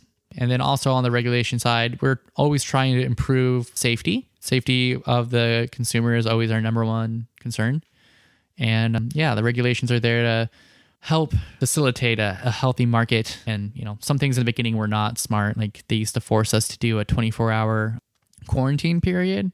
So when you're a store, put an order from a producer processor, the producer processor would have to put it into a quarantine zone for 24 hours and you couldn't touch it and you couldn't do anything with it. So that meant you had to be like way ahead on your orders in order to get things out and meet the required 24-hour quarantine zone while it's in like a closet somewhere or something. So it's dumb. It's silly. It makes no sense. It doesn't help anyone. And they got rid of that after 4 years because it was unnecessary. Final question, and I actually think that this could be useful to discuss really quickly, is say you live in a state where cannabis is medically legal and recreationally legal. How are they different? Why would I go to medical if I could just go into a store and buy it? I think they also asked like, how are each of them taxed? But I don't know why that's relevant. Taxation between medical and recreational will be different depending on the state that you're in and what they have set up. That's all subjective to the state. It's all unique. Medical people get taxed less than recreational. Yeah, so you have pretty much just across the board. That's how that works. So you have to pay more for the card up front, but then the prices are better when you're in there. Price, yeah. And then also recreational markets versus medical markets. So in a medical market, the dosages, the maximum allowances of total cannabinoids available in a product are higher than what you can get in a recreational market. Medicinally, that means that your medicine, your dosing needs to be higher than what the recreational stores are legally allowed to put out. The recreational stores, their dosages, they're all set up so that in their mind, they're protecting the public. They're protecting someone from getting too high and like getting nauseous and falling asleep. So the medical market isn't concerned about that because these are people using this as medicine. They have a doctor that's prescribing a specific thing for them in a specific way of taking it. So that's like the biggest difference is that you can get higher dosages. Like this one time I got a medical taffy from Portland that was like 200 something milligrams and it was delicious and I stupidly ate the whole thing. And I was just gone for a day and a half, 2 days. I was just zonked out. I was so stoned. Felt great. But man, I just like, good thing it was a weekend. But yeah, so the biggest difference is just, in my opinion, is going to be the dosages you're going to see in the two markets will be different. Medical will be higher. And then taxation wise, the medical markets will have less taxation because it's not a recreational commodity. It's considered a medicine. Okay, so starting to run out of time. Izaak, thank you for being on the show. I'm really grateful for you having me. Coming here. I feel like we have all learned a lot. I know that I have learned a lot, and I'm excited to dive in and learn more about cannabinoids, all 113 of them, and learn more about terpenes and how they all synergize together and explore how can that be beneficial to myself and my friends and family. And I really hope that even just if one person listens to this and comes out of it thinking, wow, I had no idea that terpenes were a thing and that they're important. And I can go to my store, my local cannabis store, and ask about test results and learn more about the stuff I already know I like, learn more about it that way so that I can make future decisions based off of knowledge rather than just blind ignorance. Okay, so anything that you'd like to say to the listeners out there? Any parting thoughts or calls to action? Yeah, if you're out there and you care about where your money's going, you care about what you're putting in your body, and you care about the environment, consider only buying cannabis and cannabis products from sun-grown, clean green certified, or other organic certifications out there. Vote with your money. This is more for people who already, consume cannabis. When you're in the store and you're daunted by the 100 and something cannabinoids and the 100 and something terpenoids that are out there in the world, just go with what you like. You already know what strains you might like. Go to the store, ask for the certificates of analysis for that particular product from that particular farm or wherever you're a fan of, and just look at it and learn more about it. Look at the ratios, look at which ones are high and low in relation to each other, and try to find other strains that are similar. Or if you're interested in a different terpene, go ask and say, hey, do you have any product that's high in limonene? I'm really interested in trying a high limonene strain. So yeah, just utilize the resources that are available to you, the internet, your local store. I said sometimes I encountered people that weren't educated. Overwhelmingly, I'm encountering people who are very well educated with their job. They view this as a career and they love doing it. It's not just a job for them. It's their livelihood. And just thank you for listening. And I hope you definitely learned something more about the Washington State regulatory side, how much effort and time goes into cultivating clean, healthy cannabis for both the human and the world. Thank you for listening to the John Top of It podcast. If you want to know more about anything mentioned in this episode, visit johntopofit.blog for links and show notes. If you found this podcast interesting and helpful, please subscribe so I can automatically connect you to all things I find interesting and helpful in the future. Also, share it with your friends and family. I'd love to connect interesting and helpful info to as many of your loved ones as possible. Also, if you could leave me a positive rating and review on iTunes, I'd really appreciate it. This helps people find this podcast within a sea of other ones on iTunes. Finally, what do you need help with? Or what do you find interesting? Let me know on Twitter at JohnTopofit. That's JONTOPOFIT. If you're selected, I'll use your input as inspiration for an upcoming episode. That's all for now. See you in the next episode.